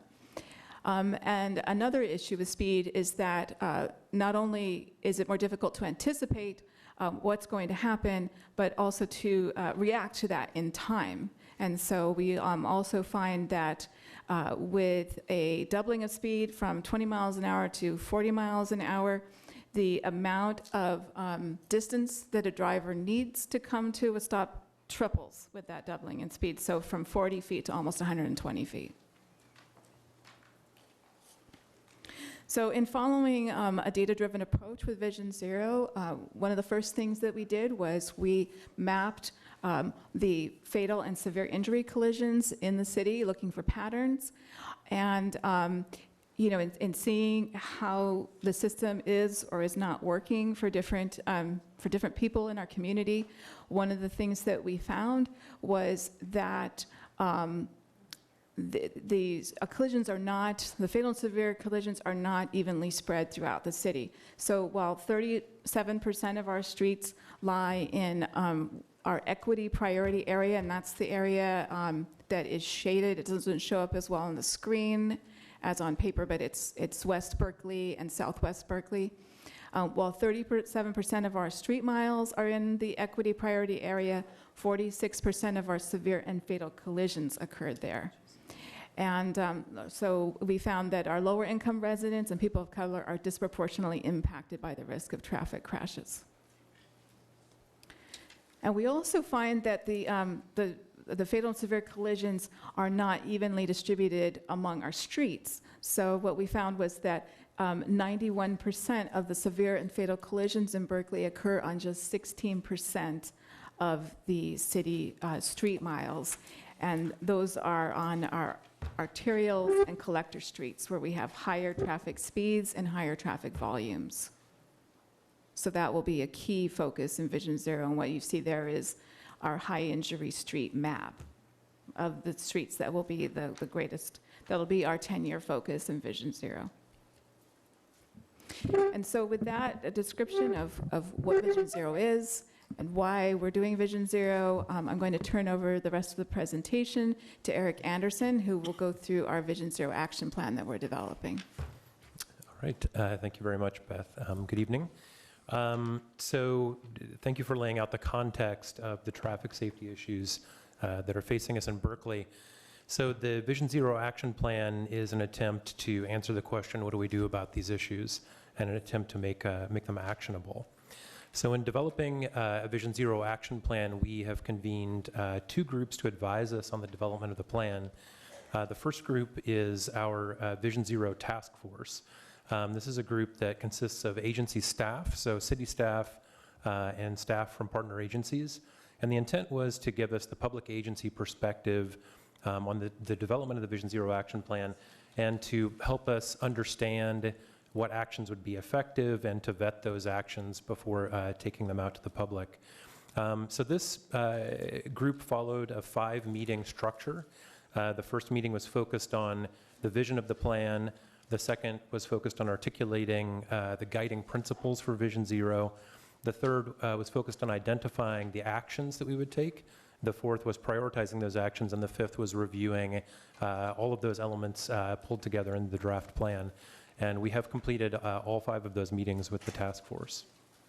So our second group is the Vision Zero Advisory Committee. So this is a parallel group to the task force, but by contrast, it consists of members of the public. So we had City of Berkeley commissioners, we had a member of the BUSD Board of Directors, Safe Routes to Schools parents, executive directors of our business associations, pedestrian and bicycle advocates, and also other members of the Berkeley community were a part of this group, and they were to provide the public perspective on Vision Zero and traffic safety. And as you can see, they followed a parallel process with a 5-meeting structure. This group reviewed all the same materials that the task force reviewed in order to give us a full picture of the development of the plan. We have conducted 4 of these meetings, and the 5th meeting is coming up in mid-November. So we've also conducted focus groups, which were smaller groups that were a way for us to drill down and dig deeper with our public agency colleagues. So we've met in small groups with public works staff from transportation and engineering divisions, with police and fire, with health, housing, and community services, and with UC Berkeley. The purpose of these meetings was to understand what are our existing traffic safety efforts, and we've actually gone back to these folks iteratively during the process to try to get a deeper and deeper understanding of what action items would be most effective in addressing traffic safety in Berkeley. So I want to dive in a little bit here to some of the developing or evolving content of the draft plan. This is our vision statement. The City of Berkeley is committed to an equity-focused, data-driven effort to eliminate traffic deaths and severe injuries on our city streets by 2028. And these are the guiding principles that we articulated with the task force and the advisory committee. The first is that safety is our highest priority. The second is traffic deaths and severe injuries are preventable and unacceptable. The third is that people make mistakes. As Beth was describing, this is the shift from a traditional understanding of traffic safety and incorporating people's fallibility into the design of our streets. The fourth is slower streets are safer streets. The fifth is we will create safer transportation options for people who walk, bike, and take transit. That's acknowledging that shifting modes means fewer vehicle trips, which could reduce the incidence of vehicle-involved traffic collisions. The sixth is street safety must be achieved equitably. And the seventh is that Vision Zero will be accountable, transparent, and data-driven. So taking those guiding principles and putting them into action, we've identified 3 pillars of Vision Zero, of Berkeley Vision Zero. The first is the Vision Zero program. That's the administrative and leadership component of Vision Zero. The second is Safer Streets for Everyone. That's the engineering component. It's about how we design and build and maintain our streets. The third is Safer Streets by Everyone. That's public awareness and enforcement, and it's all about the behaviors that each of us can undertake to be safer and to keep each other safer out on the streets. So I have a slide about each of those pillars, and I'll just go very quickly through these. What you're seeing here are some example actions from each of the pillars. So this is not an exhaustive list, but this is kind of a snapshot of some of the actions at this point. So the Vision Zero program, this is our administrative and leadership component of the program. It consists of 3 elements. The first is collaboration. That's both internally within the city and externally with other organizations. So we're proposing to establish a standing Vision Zero coordinating committee. So this would essentially be a combination of the task force and the advisory committee to bring together members of the public and public agency staff in one group to advise on Vision Zero in an ongoing way. We're also proposing to incorporate Vision Zero goals into near-term plan and policy updates. This is to keep Vision Zero as an integral part of all the things that we're proposing going forward, and also to develop a focused staff training plan. The second element is capacity. This is a really critical element because Vision Zero is an ambitious proposal. So we need to understand clearly, do we have the capacity to implement it, and if not, how do we get those resources? So we're proposing to conduct a citywide evaluation of existing staffing and funding capacity in order to complete the action items, to evaluate where do we have existing resources and where do we need new resources. We're also proposing to request a performance audit from the city auditor, and the intent is that this would be timed at the end of year 1 of Vision Zero to allow us to understand how we've been doing with the implementation of Vision Zero and to really maximize transparency and accountability. The third category is transparency and equity. So we'd be proposing an annual progress report to council and to the public, as well as a full update of the plan every 3 years. So our second pillar is safer streets for everyone. Again, this is about how we design and build our streets. And the structure of this mirrors how we deliver projects. So this is our workflow in Public Works. So we start with planning and developing projects, and we're proposing to establish a complete streets repaving and development project checklist to integrate Vision Zero into all of our projects. To develop a publicly accessible matrix and map to prioritize and track projects. We really want to be able to apply this test. Does it help us to get towards zero severe injuries and traffic fatalities as to whether or not something should be prioritized under Vision Zero? For design, we're proposing to bring together all the design guidelines that council has already approved into one coherent document that we can all point to, so we're all on the same page about what our streets should look like.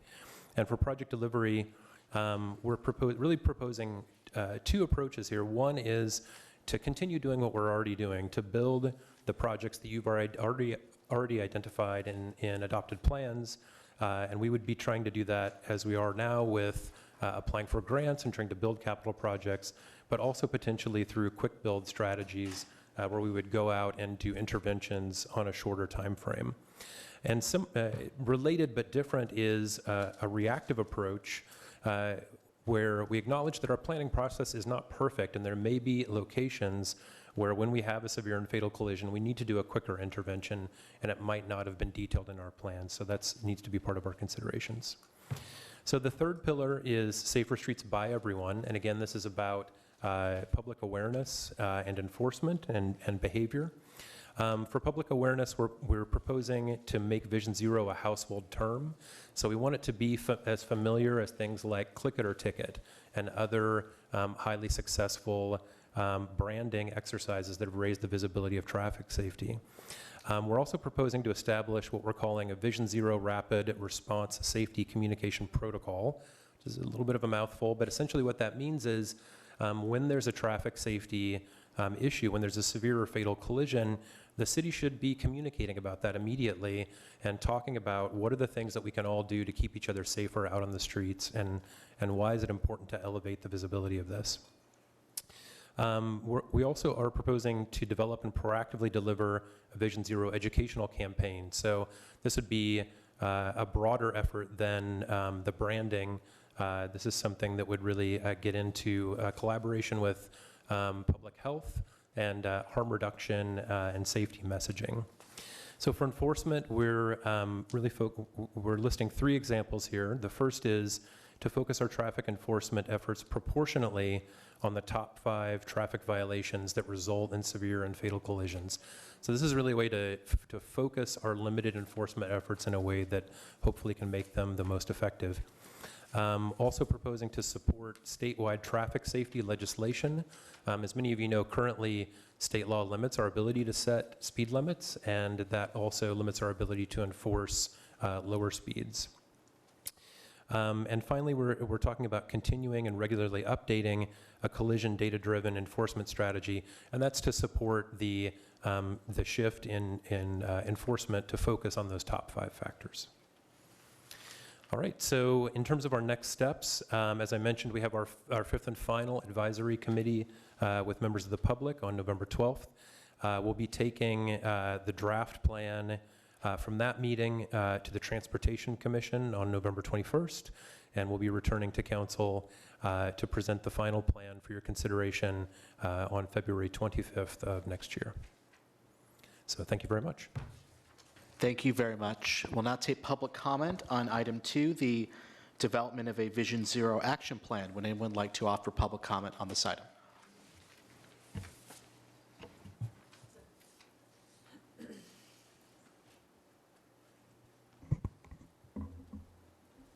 Good evening, Mayor and Council members. Ben Gerhardstein with Walk Bike Berkeley.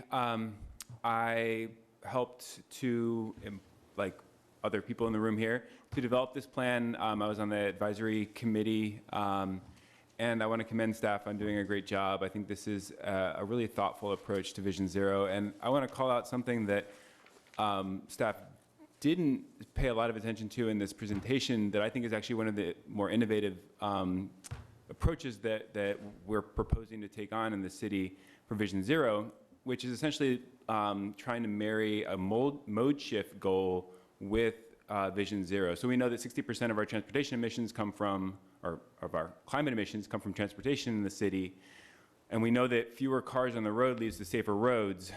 But very few cities have looked at that, at reducing reliance on private vehicles as a safety goal in and of itself. And I think that is something that we're starting to look at as part of Vision Zero here, and I want to draw that out a little bit, bring it to your attention, and say that I think that's really a smart strategy for the city to take on. And I also want to note that staff has already said that part of this first step in this project is to identify resource needs and constraints. And I think that's where we all really need to key in as we think about these bold steps that the city needs to take, because this is a great list of action, and I know from Walk Bike Berkeley's perspective, we really don't want to see them sit on the shelf. Thanks. Are there any other public comments? Okay, that concludes public comment. We'll bring it back to the City Council. Councilor Drosting. Yes, thank you so much. I just really want to thank Eric and Beth and Fareed for not only this presentation, but the countless meetings that you've attended and been a part of. I've really, and I want to thank the city manager as well. I've been truly blown away by this internal task force and the community advisory group.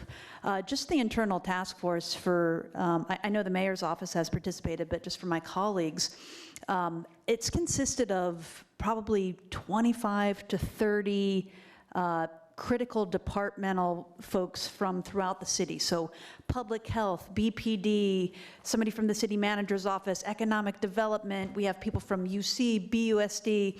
It's been truly impressive to take all of these stakeholders' input and come up with a cohesive document, not even counting the second committee, which is the advisory committee, and taking the public and the advocates and the disability community and the aging community's perspectives and putting it into this document. It's truly been impressive. I've really learned a lot at these meetings, not only at the internal stakeholder meeting, but also at the external one, the advisory committee as well, from disability advocates and aging advocates. I just really think that this blends all of these concerns into a terrific game plan. And I know this is a draft, but I don't have feedback on the specific content right now because I know it still has to go to the advisory committee and the transportation commission, but I just really want to commend staff on a truly incredible job in taking in information, creating this document, and also really focusing on what I think all of the colleagues up here are really concerned with, of course, traffic violence, but also equity. And we see this reflected in this document and how we can really focus on equity in our community, because that's come up whenever Vision Zero has been brought about in cities, and we've really looked at best practices, or you all have emphasized best practices, and I recently was in New York. And I think that you've taken many of the best elements from Vision Zero in other cities and put it into this draft plan. So I just really want to thank you for all the work that you've done, and I look forward to hearing comments from my colleagues. Thank you, Councilor Davila. Thank you, and thank you for the report. I had a couple questions. One, it talks about equity, but I say first transparency and equity, but I'm not exactly sure what that looks like. Can you explain?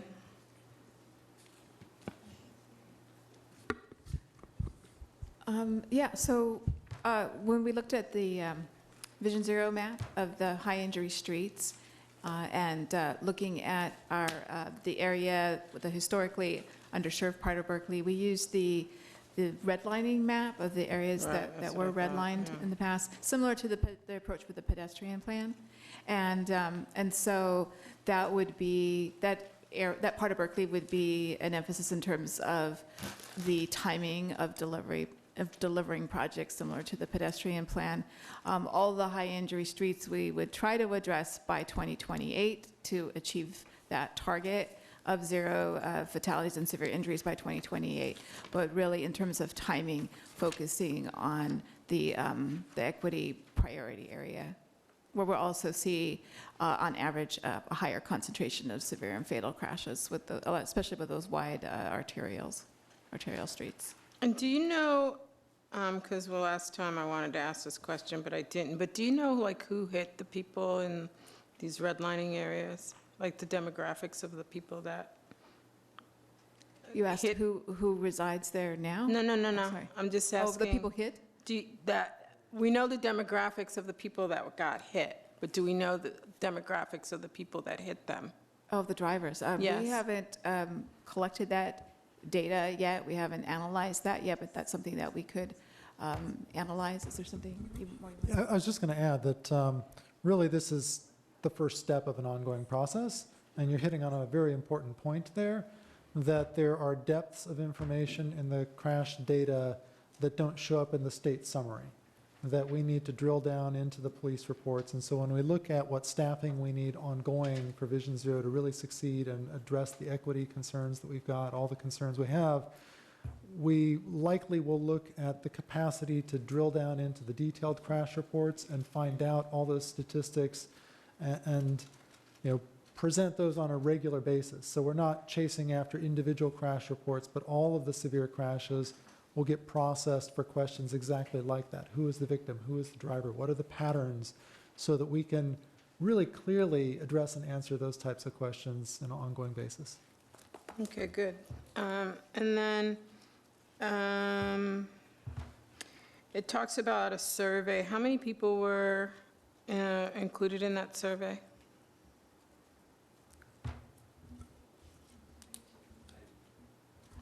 I'm just trying to think of which survey. It said it on page 423 of 432. It says the survey for 2017 Berkeley bike that's plan important in found Berkeley side. 71% of the residents were interested in cycling. Oh, okay, yeah, that was as reported in Berkeley side. Eric, do you want to speak to that one? So that's reporting on the survey that we conducted for the 2017 bicycle plan. And that was a statistically significant door-to-door survey of Berkeley residents, random zip code selection. So you don't have the number? Okay. I apologize. That's I okay. didn't catch that part of the question. That's okay. And then, we can get that information. so I kind of was curious about who collects the data? Are you just getting it from police reports, or where is that data collected? So the data on the high injury street map that's shown there, this map there, that is from SWITR's, the statewide integrated traffic reporting system, and that's based on the police reports, and then that gets entered into the statewide system. That's the SOIP that's quoted underneath the photo on one of these pages, maybe? So I was curious. That is where it says SOSIP. That just means that the illustration was taken from the Streets and Open Space Improvement Plan, the downtown. But you said the state, say that again? Where the data came from? Yeah, the statewide integrated traffic reporting system, SWITR's, so the acronym is SWITR's for the statewide integrated. Okay, thank you. And then, let's see, what else did I got? Oh, I was curious as to why Berkeley City College wasn't included in the focus groups or...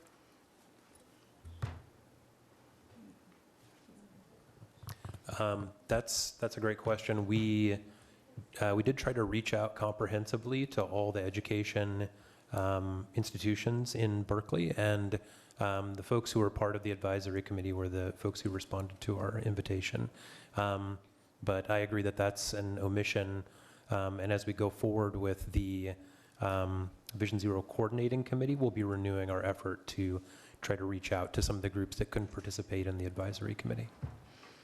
And then you talked about the commissions and stuff, so I was curious if I don't think this is true, but I think the Community Health Commission and the Youth Commission weren't part of this, which I thought they should be. Is that correct? We did reach out to the Youth Commission and didn't get a response, and we can certainly include the Community Health Commission. We did include the Commission on Disability and the Commission on Aging. So those two commissions from Health, Housing, and Community Services were represented. And then it talks about refining the existing traffic calming toolbox. What's in that traffic calming toolbox? So the typical things that we have there are intended to control traffic speeds and volumes. So that may range from speed tables, intersection choke points with curb extensions, traffic circles, speed feedback signs, in the extreme case, traffic barriers that sort of isolate neighborhoods. So pretty wide range of things. Some things are even just as simple as creative pavement markings to help control behavior. So a lot of different things, but we're always looking at ways that we can enhance and improve on those. Yeah, and like I said before, pedestrian scrambles, yay. Yes. And as I said before, placemaking, yay. Okay, that was all I had, thank you. Let's see, Councilmember Harrison. Thank you. First of all, I want to just say how proud I am of the work that you've done. I shouldn't even say I'm proud because you did all the work. I cannot believe how great this is, how quickly you were able to turn this around. I want to thank Councilmember Droste for her initial referral on this topic and the very quick action that you've taken here. So I just had a couple questions. You sent me some answers to these earlier. We had a discussion at the 4x6, which is the UC City Council Committee, about this idea of reducing the speeds at a state level. And I understand from your answer that now that's been converted to a broader state effort to look at other ways of doing traffic calming. Would that be an accurate way to reflect it? They're not necessarily stuck on the 20 is plenty idea now. They're trying to say, what else can we be doing more broadly? Right, that's correct. So the initial state legislation was AB 2363, and the intent was very explicit to try to repeal what's called the 85th percentile rule, which is how speed limits are currently set in the state of California. They're required to be set.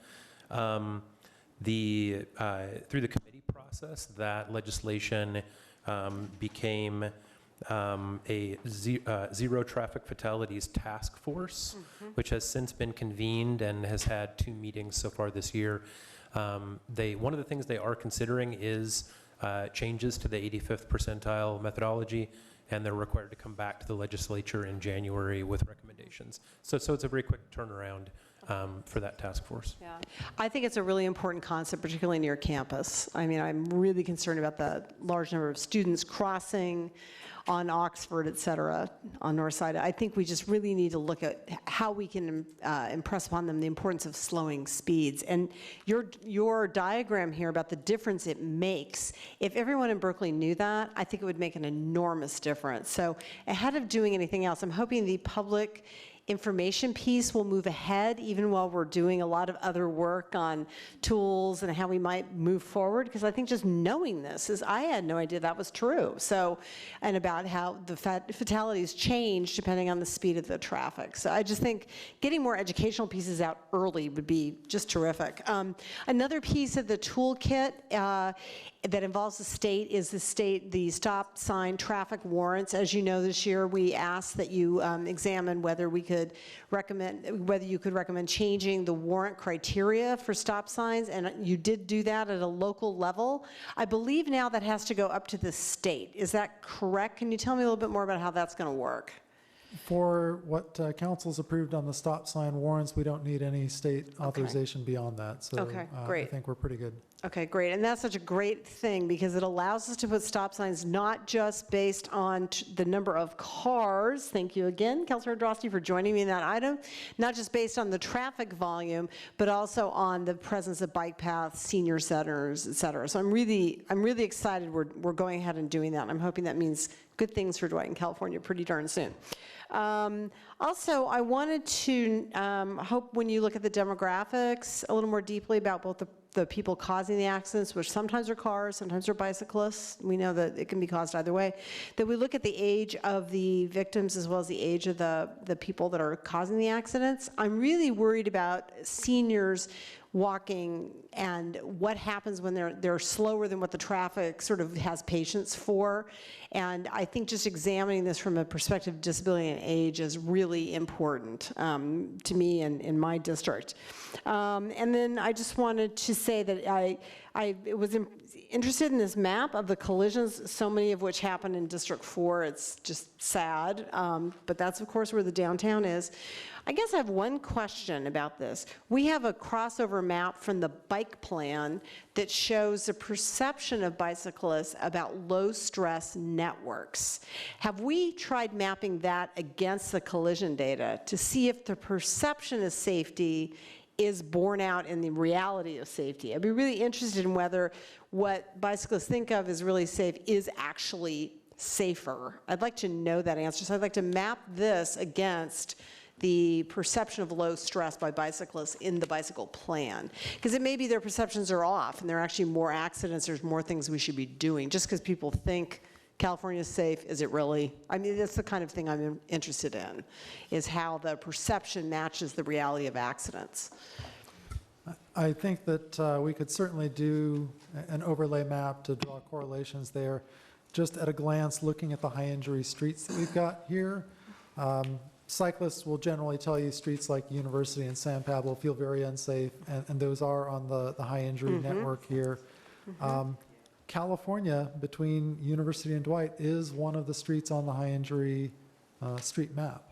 So that's but it's also on the perception of really low stress for bicyclists. I just looked at that map today in the bike plan. So there's some sort of mismatch, and I'm not sure what causes that. So the disconnect there is occurring at the intersections. Okay. If we look at the low stress streets, California looks great.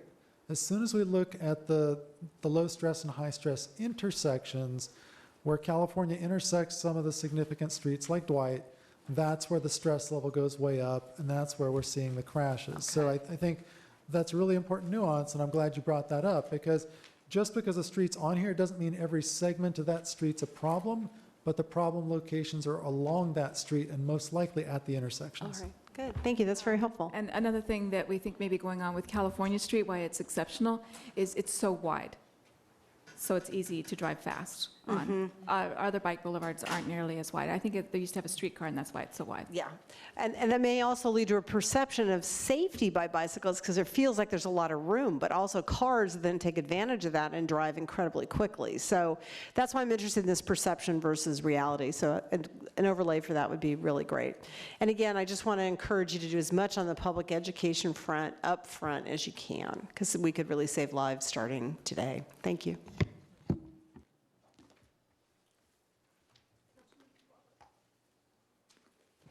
Thank you, Madam Vice Mayor.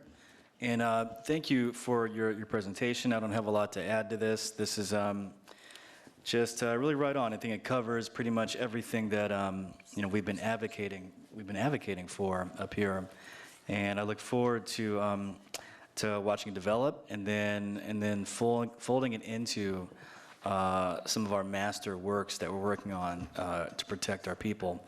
And again, good work, and I think you've really set the stage for a good comprehensive plan of redressment of subjecting people to live near highways.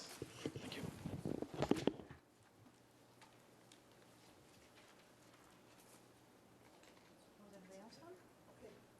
Thank you. We had a little mishap with the queue here. You finished? Yeah. Councilmember Hahn. Thank you. So thank you very much, and thank you, Member Council Drusty, for putting this forward in the first place. And I think the work is incredible. I share all my colleagues' comments, and I'm really excited to see this move forward. I've got a couple of sort of questions on, I was looking at the map of fatalities and severe collisions. There's not a page on it, but I'm sure you know which one it is. And I thought it was really interesting that while there are more collisions in the shaded area, there are many more fatalities in the other areas. So, for example, in North Berkeley, my area, you know, sort of pretty much in my district, there's 1, 2, 3, 4, 5, 6, 7 fatalities, even though there's many fewer incidents overall. And I just think that's, and you know, then there are quite a few fatalities elsewhere, but for an area that has very, you know, relatively few incidents, it has a lot of fatalities. And I'm curious if you have any thoughts about that. Sure. Part of what we see there, as an example, just picking one of the streets that has fatalities that have occurred, and a number of crashes showing Marin Avenue. And then another that we see is Hopkins. These share a common trait in that they are part of the route from the freeway to, say, the university that gets off the freeway before you get to University Avenue. So there is a potential, and this is something we need to drill into to find out that very data that was asked about. Who was the driver in these incidents? Was it a local? Was it someone who was on a commute? And if by being on a commute and they're in a hurry, is that a contributing factor? And how do we address that? I think that's a really great question. Yeah, it's anomaly. It's really anomalous. Mm-hmm. There's something going on where there's so few, relative to other parts of town, so few incidents, yet so many of them are fatal.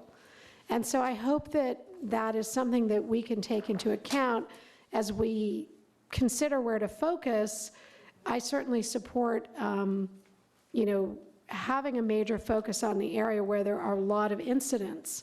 But I don't want to forget about this weird anomaly where there are a lot of deaths. Many, many more deaths per incident. I don't know what the numbers are, but the other thing that really jumps out at me on here is that if we could just fix Ashby and Shattuck, we would pick up a huge portion. Ashby in particular, which we know is a highway, and I'm actually surprised when I look at Ashby as compared to San Pablo. Look at San Pablo. Yeah. It's bizarrely safe compared to Ashby. And San Pablo, I know, is also a highway. So it's just, I mean, I would imagine you don't necessarily have any answers right now, but I just think that even looking within Berkeley at these two different types of streets, these two streets that maybe have some similarities, yet we have this insane number of incidents and, you know, and some fatalities on this Ashby corridor, and really relatively few, because if anyone has ever tried to cross San Pablo, maybe people don't even try. I mean, you do feel like you're taking your life into your hands, and you don't really want to dash across, and you are willing to walk a block to get to a crosswalk. But I just think it's very interesting, and I'd be interested in another time and just maybe some thoughts on some of these juxtapositions that don't seem to make a lot of sense on first review. I also had a question about this picture that's early on, Y Vision Zero, I think it's like the third page. Also very interesting, but you're showing number of, the first donut is, when you say all trips, is it all trips with some kind of an incident, or is it just all trips overall? All trips overall, roadway users. All roadway users, okay. So, I mean, one thing that I think is really interesting is that, you know, there's just the way these kind of weave in and out, so you have very few bike trips, but you have a lot of injury collisions, and huge number, 40% killed and severe injury. And then pedestrians, you actually have lower injury rate. And then, but of those injuries, obviously, they're going to fare much more poorly than vehicles. So I just think sort of the interactions here are interesting. I also thought it was amazing that almost 50% of our trips are pedestrian, bike, and transit, something that I've never seen sort of brought together. You often tell us, we have a lot of bike trips, we have a lot of, but 50% not car, not private vehicle is pretty amazing. And I thought that was what this was showing us. Right. I wasn't sure if it was all crashes of any type, not including injury collisions, but it is what I thought it was. So I just think we ought to take a minute and take that in. I do think that because we have so many pedestrians and people on bikes, maybe one of the reasons why our overall injury and death rates are high. And I think people look at that as sort of, you know, that compares to another city that might not have many pedestrians and bikes, and we look terrible. And obviously, it all looks really bad. But I would be interested in how we compare to other cities where close to 50% of people are walking and biking. We actually have that information, and Eric might even be able to provide a reference, but it flips the statistic. We become one of the safest cities per cyclist or pedestrian. Okay. So you're So I exactly feel right. like I mean, I don't want to celebrate that anybody gets hurt or killed, but I do think we need to have that perspective. You know, we are not only failing.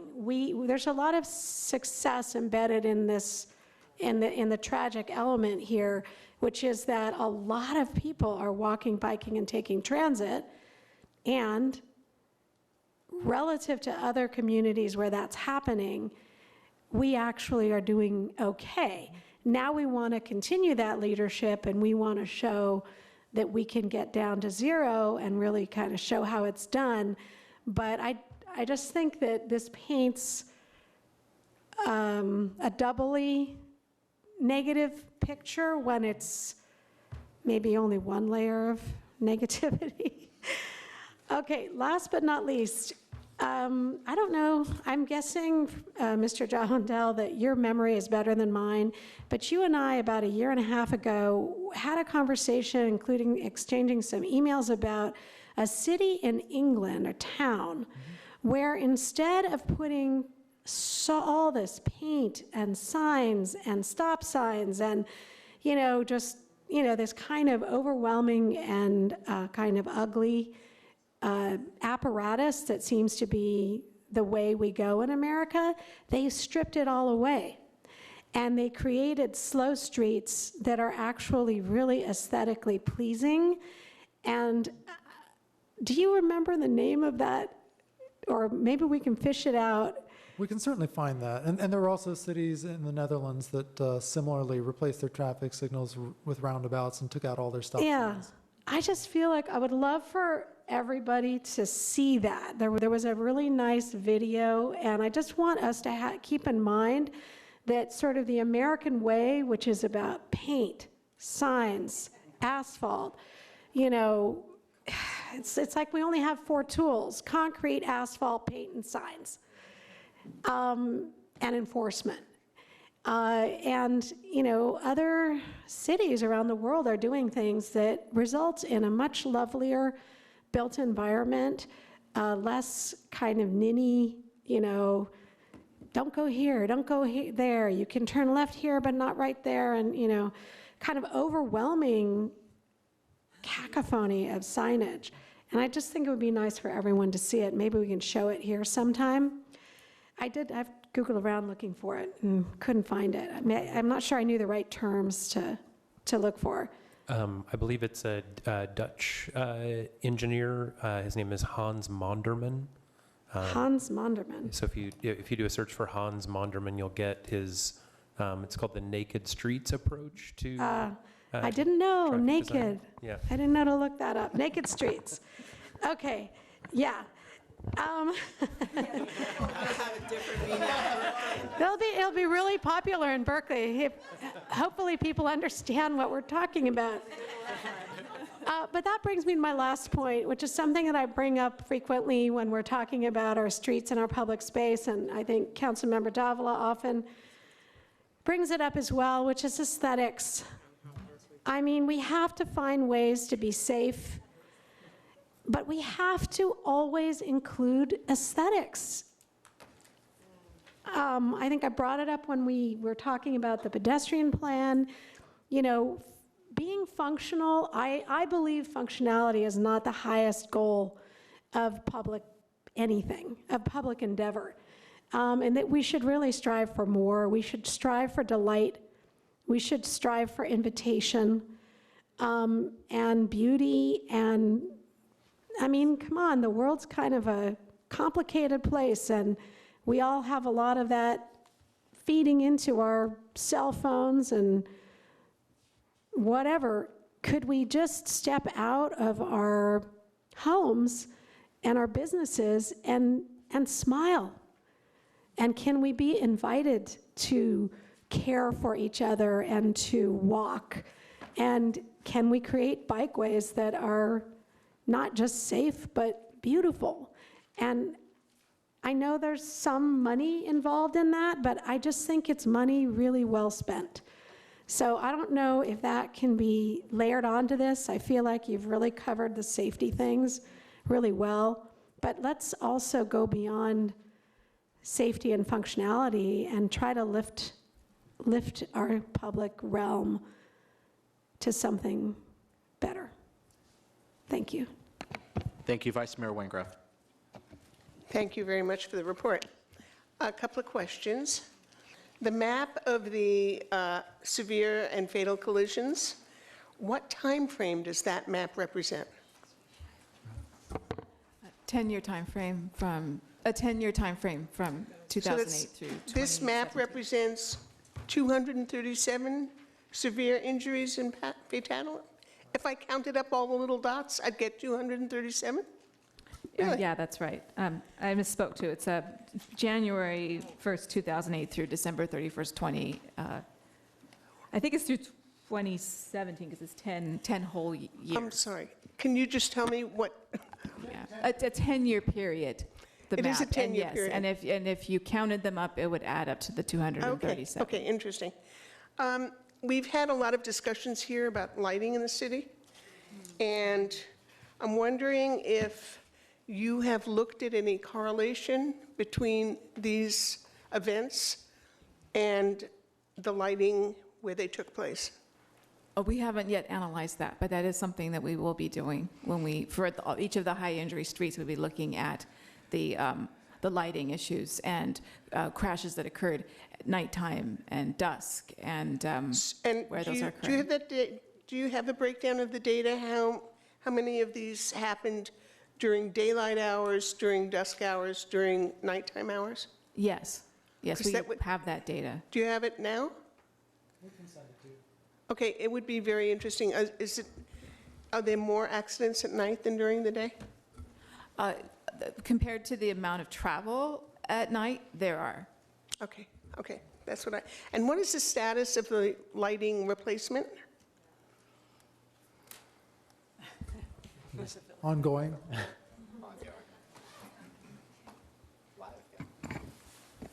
61% complete, and they're ahead of target. So we're looking early calendar year, probably around somewhere mid to late January. Good answer. To finish. Thank you. Thank you.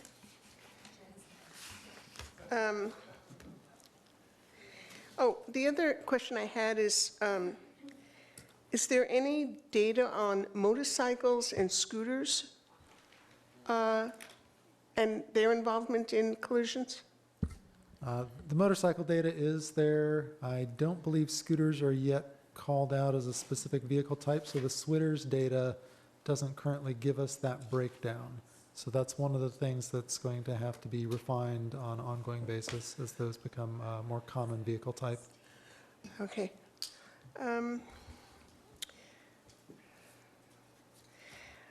Just a couple of comments. In Europe, they use different textured surfaces so that you get an auditory cue when you're going over them and you slow down. I haven't seen us use that here. Is it a possibility? It is a possibility. There are locations where if we use pavers on the street like Alston, you can certainly feel the texture difference there. There was some pilot installations on San Pablo Avenue in El Cerrito of textured strips alongside crosswalks so that drivers would get that sort of auditory and sensation of going over a crosswalk because they cross those not quite rumble strips, but really something that you could feel the difference. So those are definitely tools that we can consider to sort of cue in drivers as to what type of environment they're in.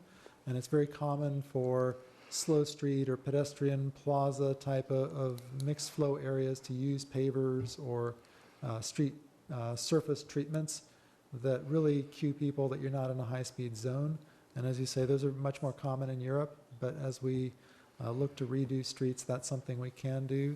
The Center Street Plaza concept for Center Street between Shattuck and Oxford, that's part of the Streets and Open Space Improvement Plan for downtown, does contemplate something like that. So whenever we get the fees that allow us to proceed with that project, that's one where we may see that. But there are a lot of other opportunities, even just crosswalk focused, that will allow us to do that. Is that something that you put on top of the asphalt, or is it integrated into the asphalt and it would be part of the paving when it happens? Generally, it's better to integrate it into the paving. We can do thermoplastic pavement markings that they have some texture. That's not quite the same thing. You can have stamped asphalt or stamped concrete. The asphalt, you can take existing asphalt, come out and stamp a texture into it, and that'll hold up for a number of years, and eventually you'll have to heat it up and re-stamp it. But you can do simulated brick crosswalks out of asphalt. The other thing I wanted to ask about is mid-block change of materials. For example, if you have a crosswalk mid-block like we have on University Avenue, and on Shattuck, on North Shattuck, we have a mid-block crosswalk. And maybe combining this with our swales, using some kind of permeable thing just in the crosswalk, so that, again, the texture changes, you get some kind of auditory feedback, and, you know, it slows traffic down mid-block. Have we considered that? We certainly can. There are locations on lower volume streets where we've done raised crosswalks mid-block to emphasize those crossings, but on higher volume streets where you've got transit, that doesn't really work as well. So textures may be a good alternative.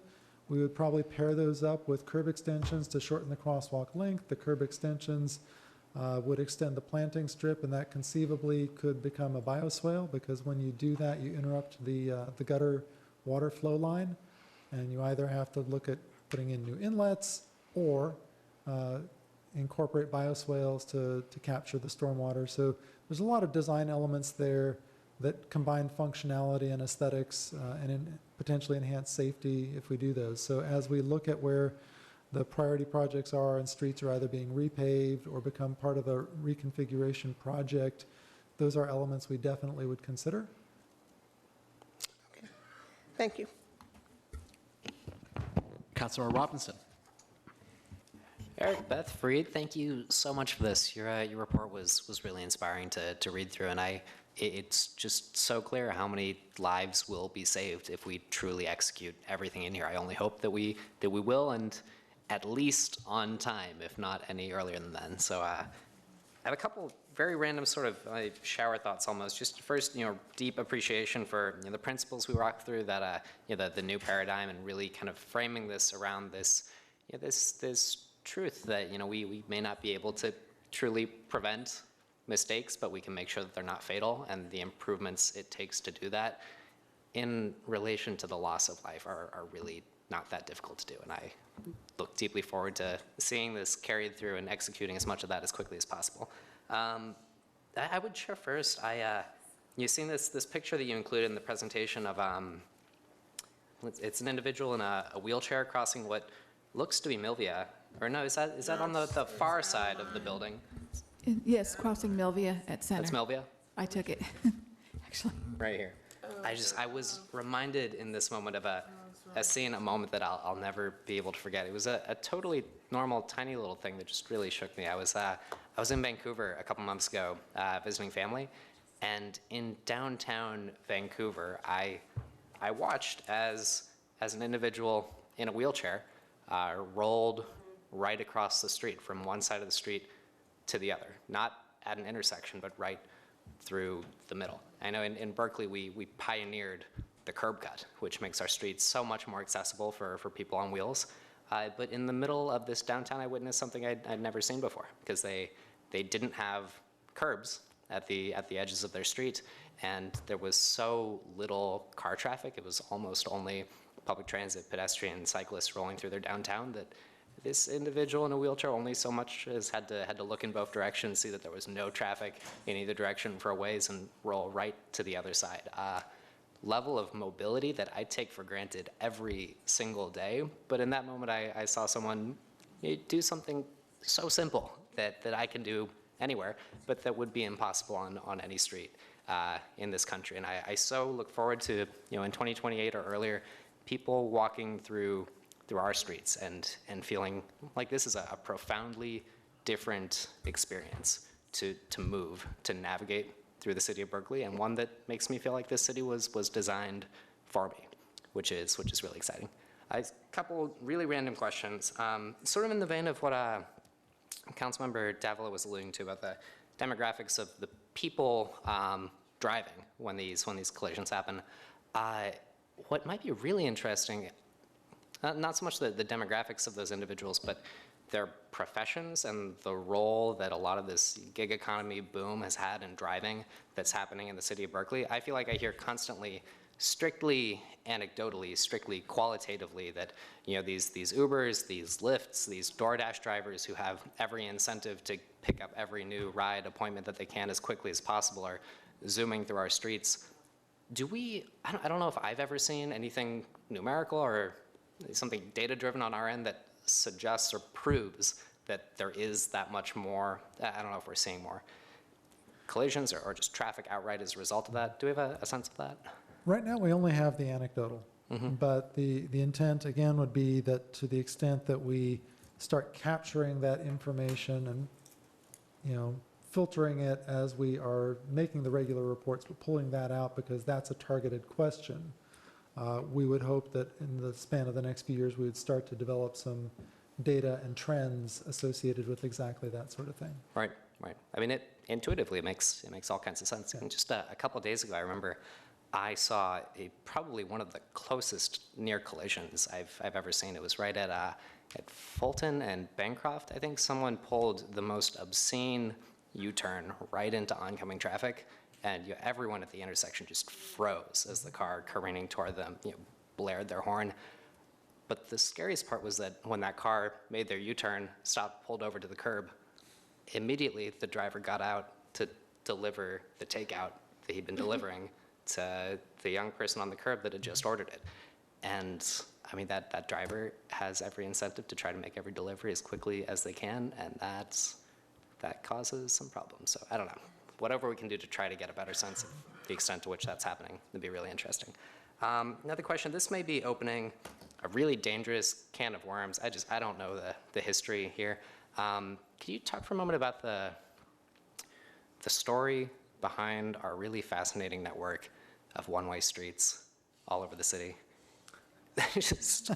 From everything I know and have read, there seems to be pretty established literature on the perils of one-way streets that don't really need to be one-way. And I think about one of the collisions that killed someone on Southside just in the last year of this ridiculous Tesla just like zooming up one of the one-way streets on Southside. I mean, we enable these highways.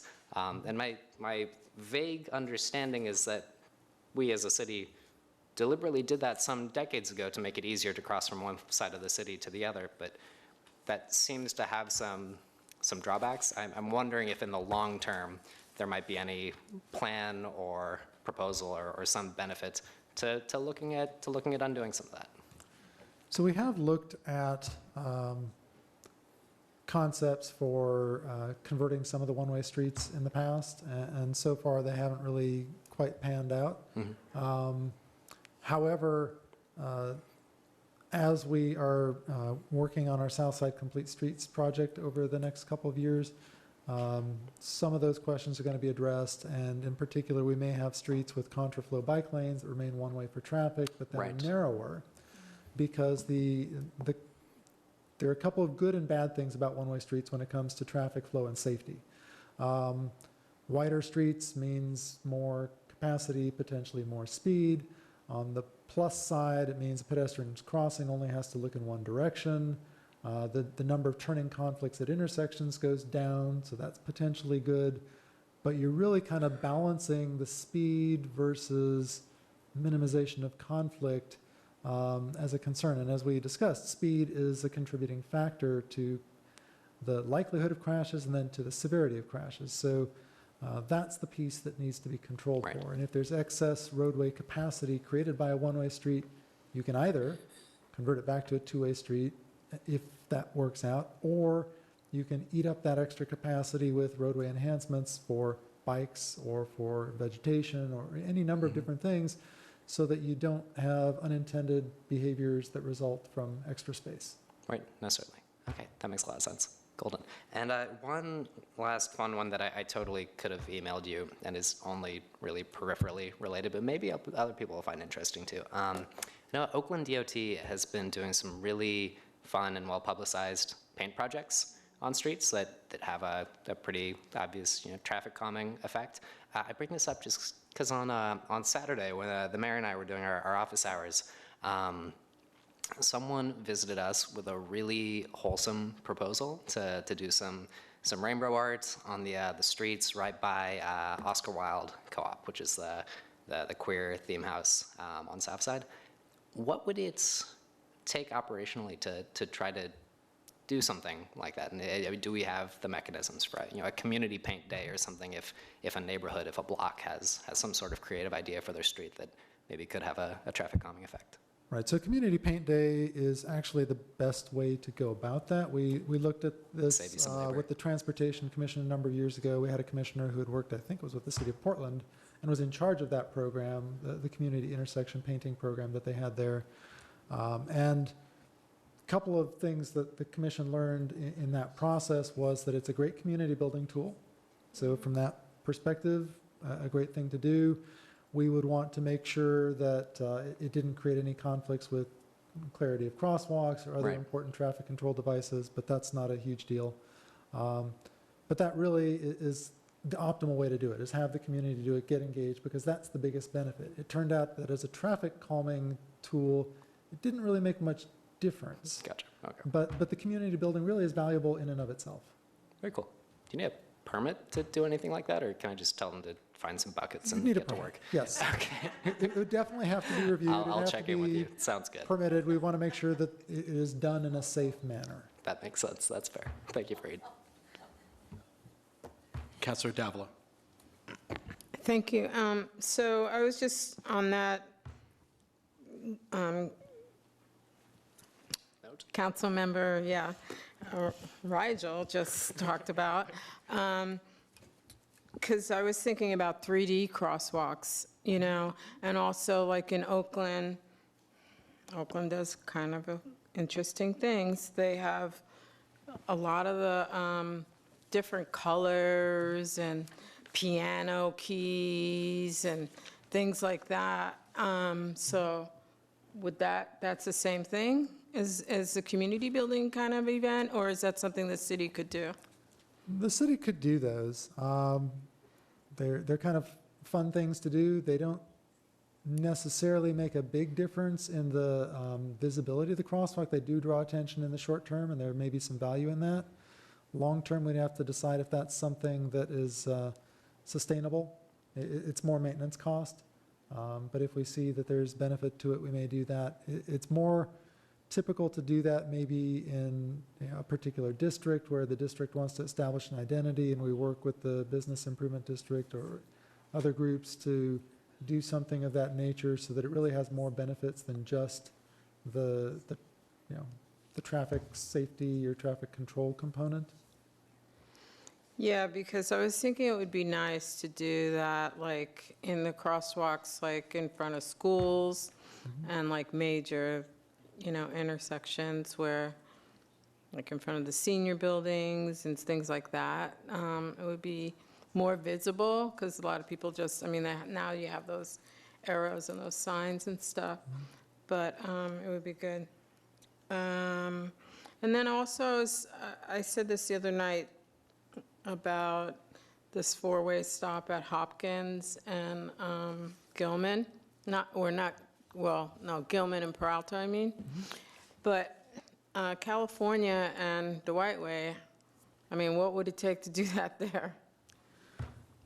How did that happen so quickly? I didn't even know. The configuration at California and Dwight is problematic because we don't have sidewalk all the way through the intersection. If we put stop signs in where there's currently legal crosswalks, ADA compliant crosswalks, the stop signs on Dwight would be so far apart that people would build up a significant amount of speed in the eastbound direction before they actually got to the crossing at California. So we'd have to reconstruct the concrete at the intersection. The curb ramps would have to be reconstructed, and a new section of crosswalk on the north side of the intersection next to the island. So we actually have a different intersection design in progress right now that the Transportation Commission has reviewed that would put a median on Dwight, that would prevent through traffic on California. It would narrow the lanes on Dwight, so it would slow down traffic. It would put the crosswalks at the intersection, as I just described. And the intent there is to do those changes that will really calm the intersection and see how it performs with the existing two-way stop. And if we're not satisfied with it, we can always go add an additional stop sign on Dwight quite easily. But I think there's potential for significant enhancement and improvement of behavior just by making that change. So that's in the works. All right, thank you. That was it. Councilmember Kesarwani. Okay, thank you very much, Mr. Mayor. I think my button broke, so I'm glad to get a chance to talk before the evening runs out on us. Thank you so much for this presentation. I really appreciated it. I just wanted to also acknowledge the work that preceded this presentation in terms of all of the meetings that have been held, and I really appreciate bringing the diverse stakeholders together that you mentioned during your presentation. And I think the stats here are very sobering.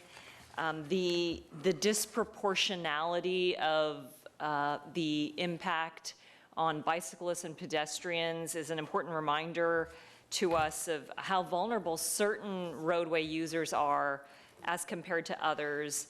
I appreciate getting just those reminders about the Vision Zero approach of how we have to design for the human failing, and I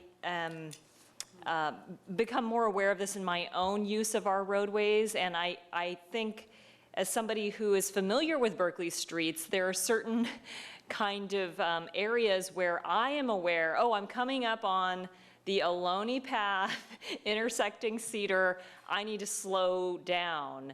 But there are other users who may be visiting Berkeley who have no idea that a bicyclist or pedestrian can dart out of that greenway with little notice or warning, and when you're in the dark like we are now, with the time difference, that's something that we need to be aware of. So I just wanted to share that. So I just wanted to call out from your presentation the things that I liked and appreciated, and just make a few short comments. So on the capacity analysis, I think that's very important. So you talked about conducting a citywide Vision Zero action plan evaluation of existing staffing and funding capacity.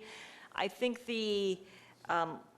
probably this is going to happen with more, I imagine, more meetings, but and we sort of had this conversation last council meeting last Tuesday, that our street paving budget plays into this, and the fact that our street paving budget is deeply underfunded plays into our ability to ensure 0 fatalities and serious injuries by 2028. So I think that's going to be something that we will have to address.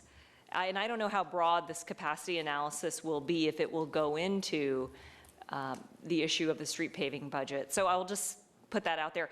The request for a Vision Zero performance audit, I really appreciated that. I think that's going to be just really insightful, and so I liked that. I also wanted to call out the developing of the Vision Zero educational program. I think is really important, because as I was noting, you know, I am aware of Berkeley streets and the areas in my district where I need to slow down or be more aware, whether I'm a bicyclist, pedestrian, or driver, but making sure that everybody is aware of our goals and priorities, and how we need to maybe change our behavior or do things differently as a result. I think that educational component is basically what I'm trying to say. I think that's really a critical piece of this. I also just wanted to call out something that is here about being data-driven and focusing traffic enforcement efforts proportionally. I think you said on the top 5 traffic violations for severe and fatal collisions, and to use the collision data-driven enforcement strategy, because I just wanted to recall that there was some concerns and question in the community about enforcement of bicyclists. And so I think that the action plan that you've put forward here in draft form will help us ensure that our enforcement is targeted and tailored, and addressing the most dangerous behaviors that people have. Okay, so let me just see if I have anything else here.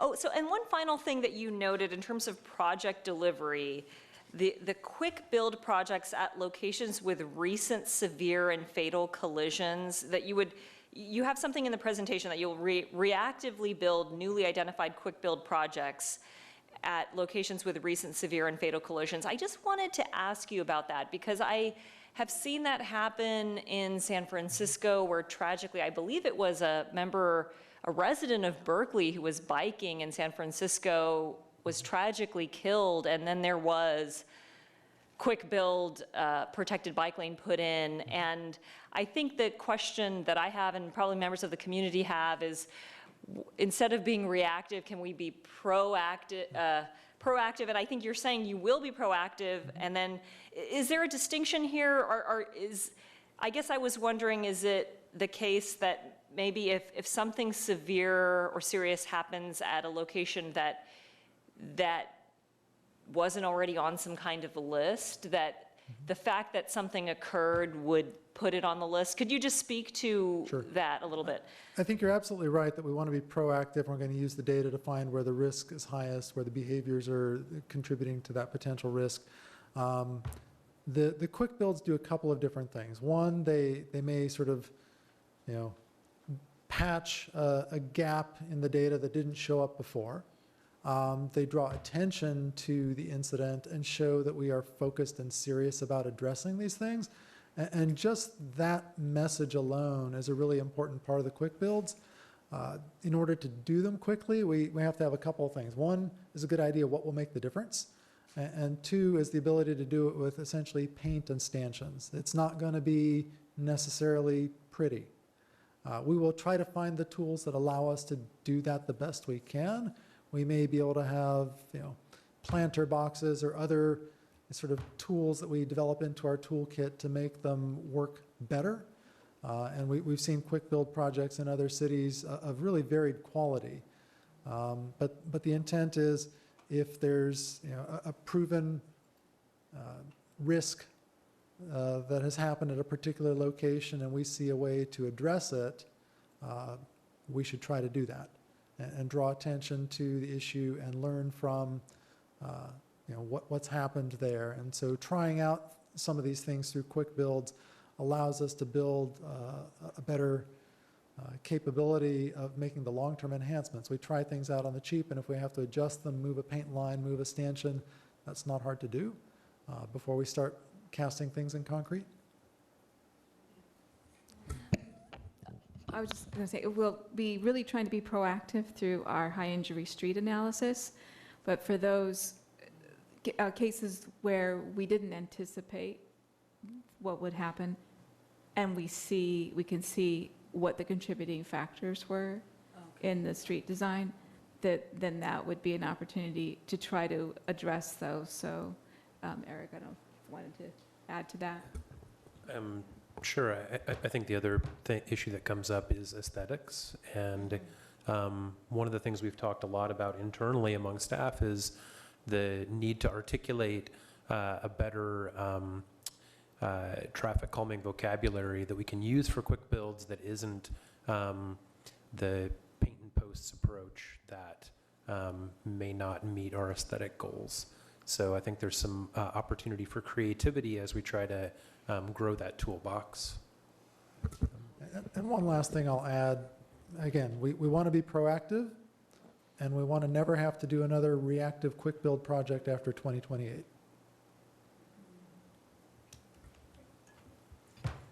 Okay, well, thank you so much. I think just one final, it's not really a question, but just something that I have noticed or I kind of have mused about is, and maybe this could be part of the educational component of Vision Zero, because I often, and I think maybe this happens to all of us council members, and Fareed, Mr. Javandel, you know about this, we get requests for traffic calming or a stop sign or different kind of mitigation that maybe doesn't align with our high injury streets or the Vision Zero plan. And so I struggle with those requests because I want to honor what the constituent is saying about how they're experiencing the lack of safety on the street.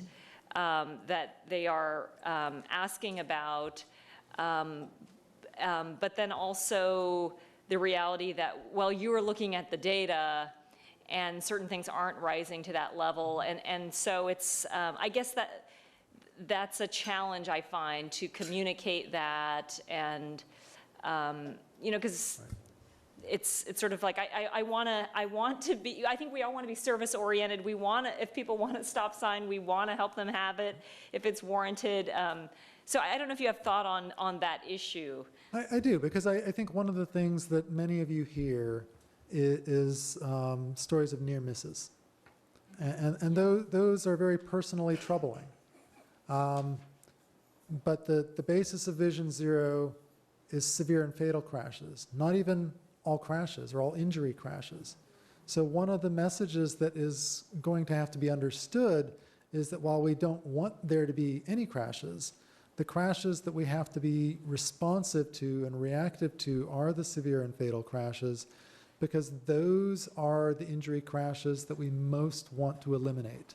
Not that we don't care about the others, but if we're going to prioritize and we're going to use our limited resources to get to zero fatal and severe crashes as fast as possible, we've got to focus on the severe and fatal crashes and not spend a lot of time worrying about the parked cars with the mirrors knocked off.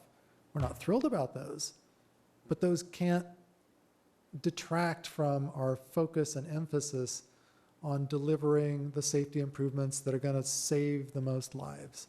And so the whole message of we're saving bodies, not bumpers, is really an important message to be able to get across to people. There's not that we don't care about the other things, but we care more about saving people's lives. Okay, thank you so much. Okay, thank you. See no other councilors that wish to speak. I just want to say that this whole process actually started a couple years ago when Councilor Droste brought an item in response to a very tragic incident that happened in her district at the corner of Derby and Piedmont, where a young boy, Zachary Cruz, was killed by a auto collision. And his father, Frank Cruz, has been involved in advocacy for pedestrian safety and for Vision Zero policies throughout the country, and called on the city of Berkeley to come forward and to adopt a Vision Zero policy, and to not just adopt a policy, but to develop a plan and to implement that plan. And so I was proud to join Councilmember Droste in co-sponsoring the Vision Zero policy that we adopted in 2018, which started this whole process. And this was, I think, the highest ranked referral that year. And so the entire council felt that this was a high priority issue.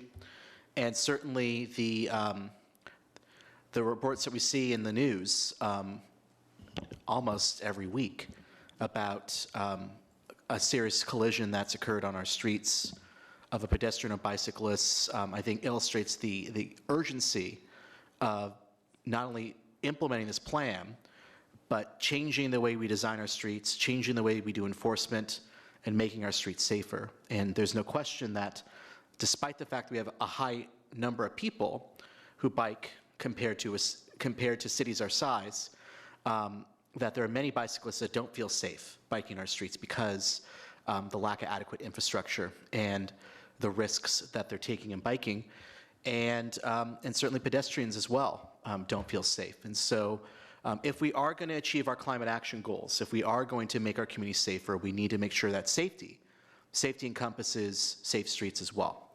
So I'm so excited that we're moving this forward. I want to express my deepest appreciation to the city manager and to the team.